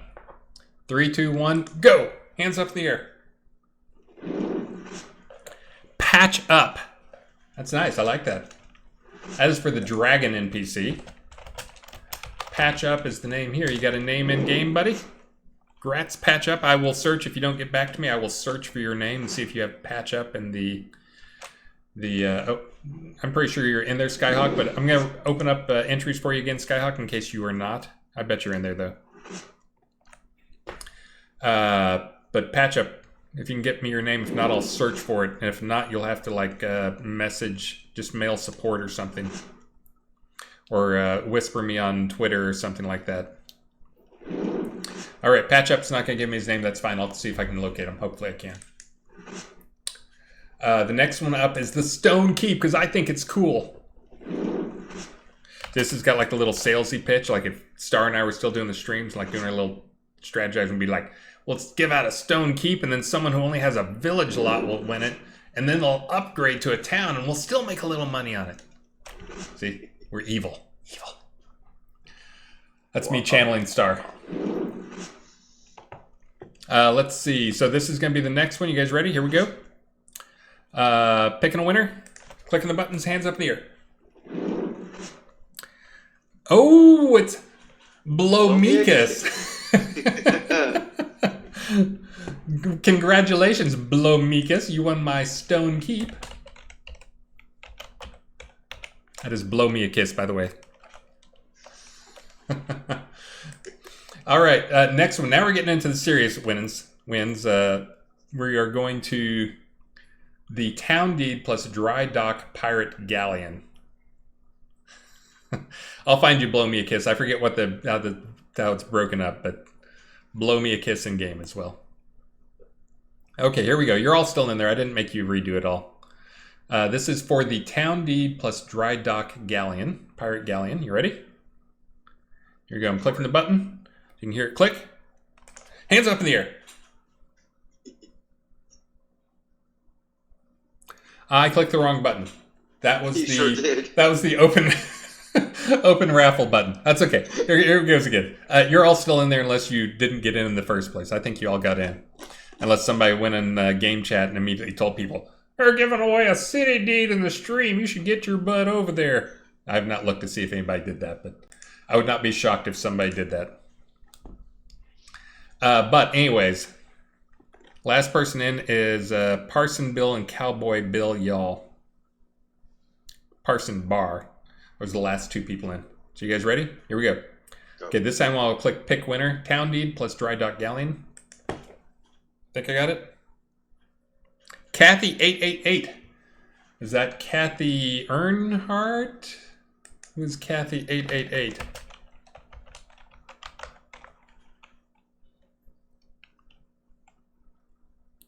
But that's Kathy Earnhardt. If not, if they don't speak up, then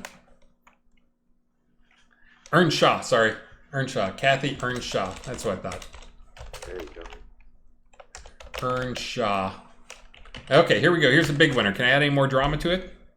And congratulations, Kathy. That's quite nice. Again, you get the Dry Dock Galleon to go along with that. Here we go. You guys ready? The big winner. Anyone but Valo, Jackson assist, and I'll be happy. You guys ready? 3, 2, 1, click. Treasure these. Wait, no, that's somebody. Oh, no, it is Treasure Pile. Yeah, Treasure Pile won. I was going to say, Treasure Pile wins so much stuff. He is a pile of treasure.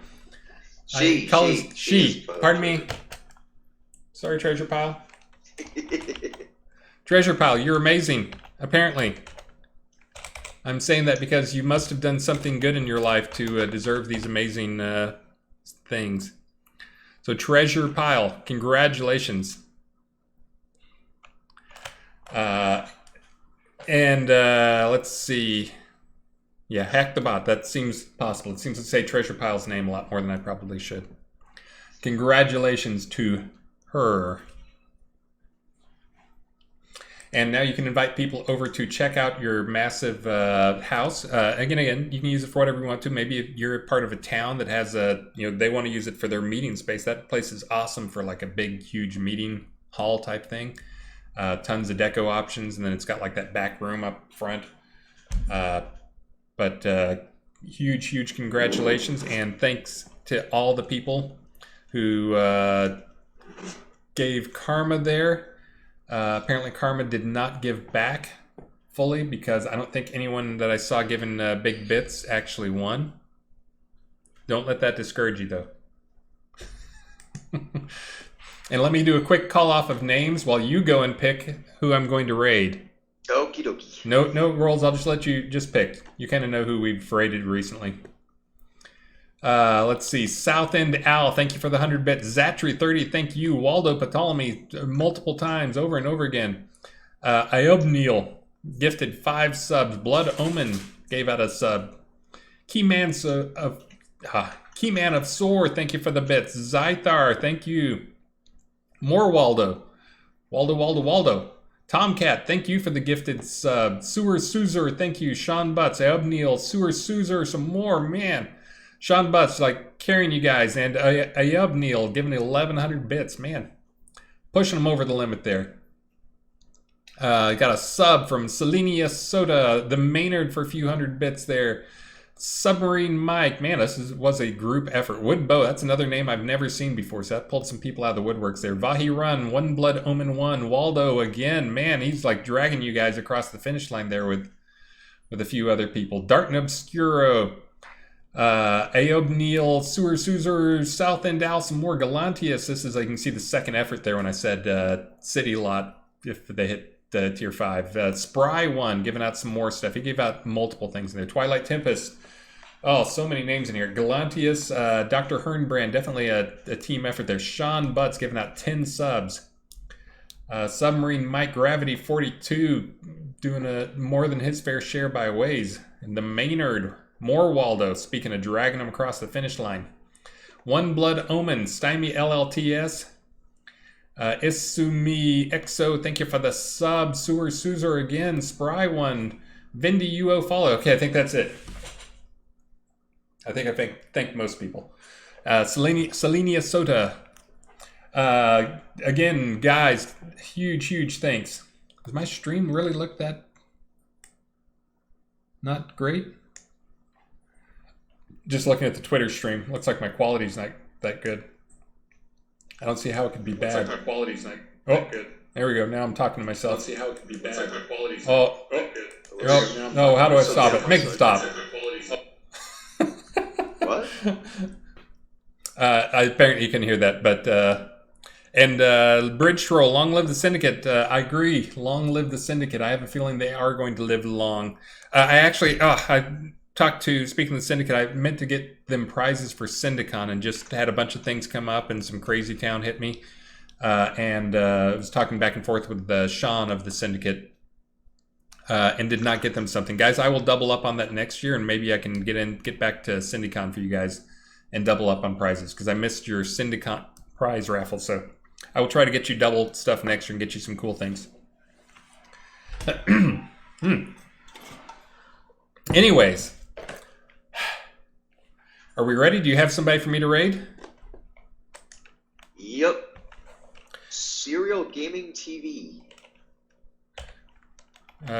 Serial Gaming TV, all one word? Underscores between. Okay. Let's see.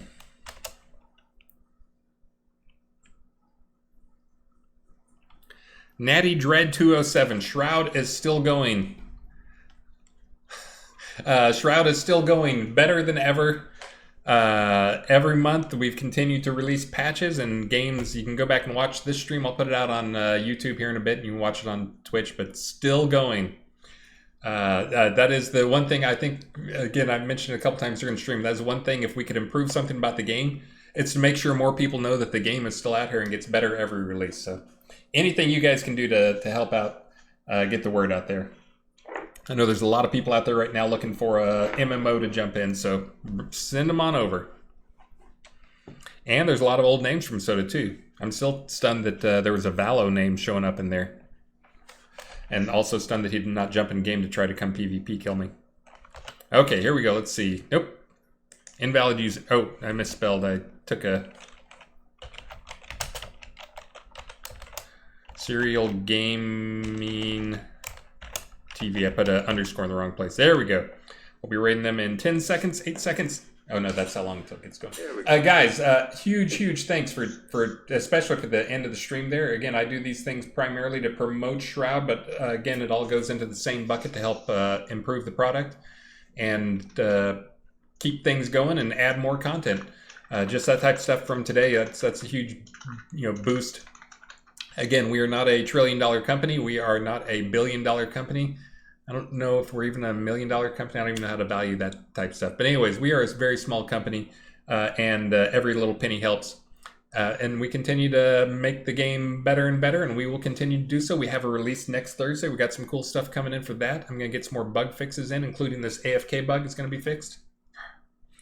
And again, just thanks so much. We'll keep working on stuff. You guys keep doing what you're doing. And in terms of giving us feedback, because as you saw just from the stream today, we went down and 4 or 5 things that were mentioned were like already done. And again, stay safe out there, guys. And huge thanks to Owsley. I keep calling him Owsley, but I think it's Owsley, not Owl, but Owls. Anyways, huge thanks for him showing off his magnificent dungeon. You could have the same thing out there. Just take a little work. You're not going to get a dungeon like this done in a day. You won't get it decorated in a day. But enjoy. Let's go. And we rated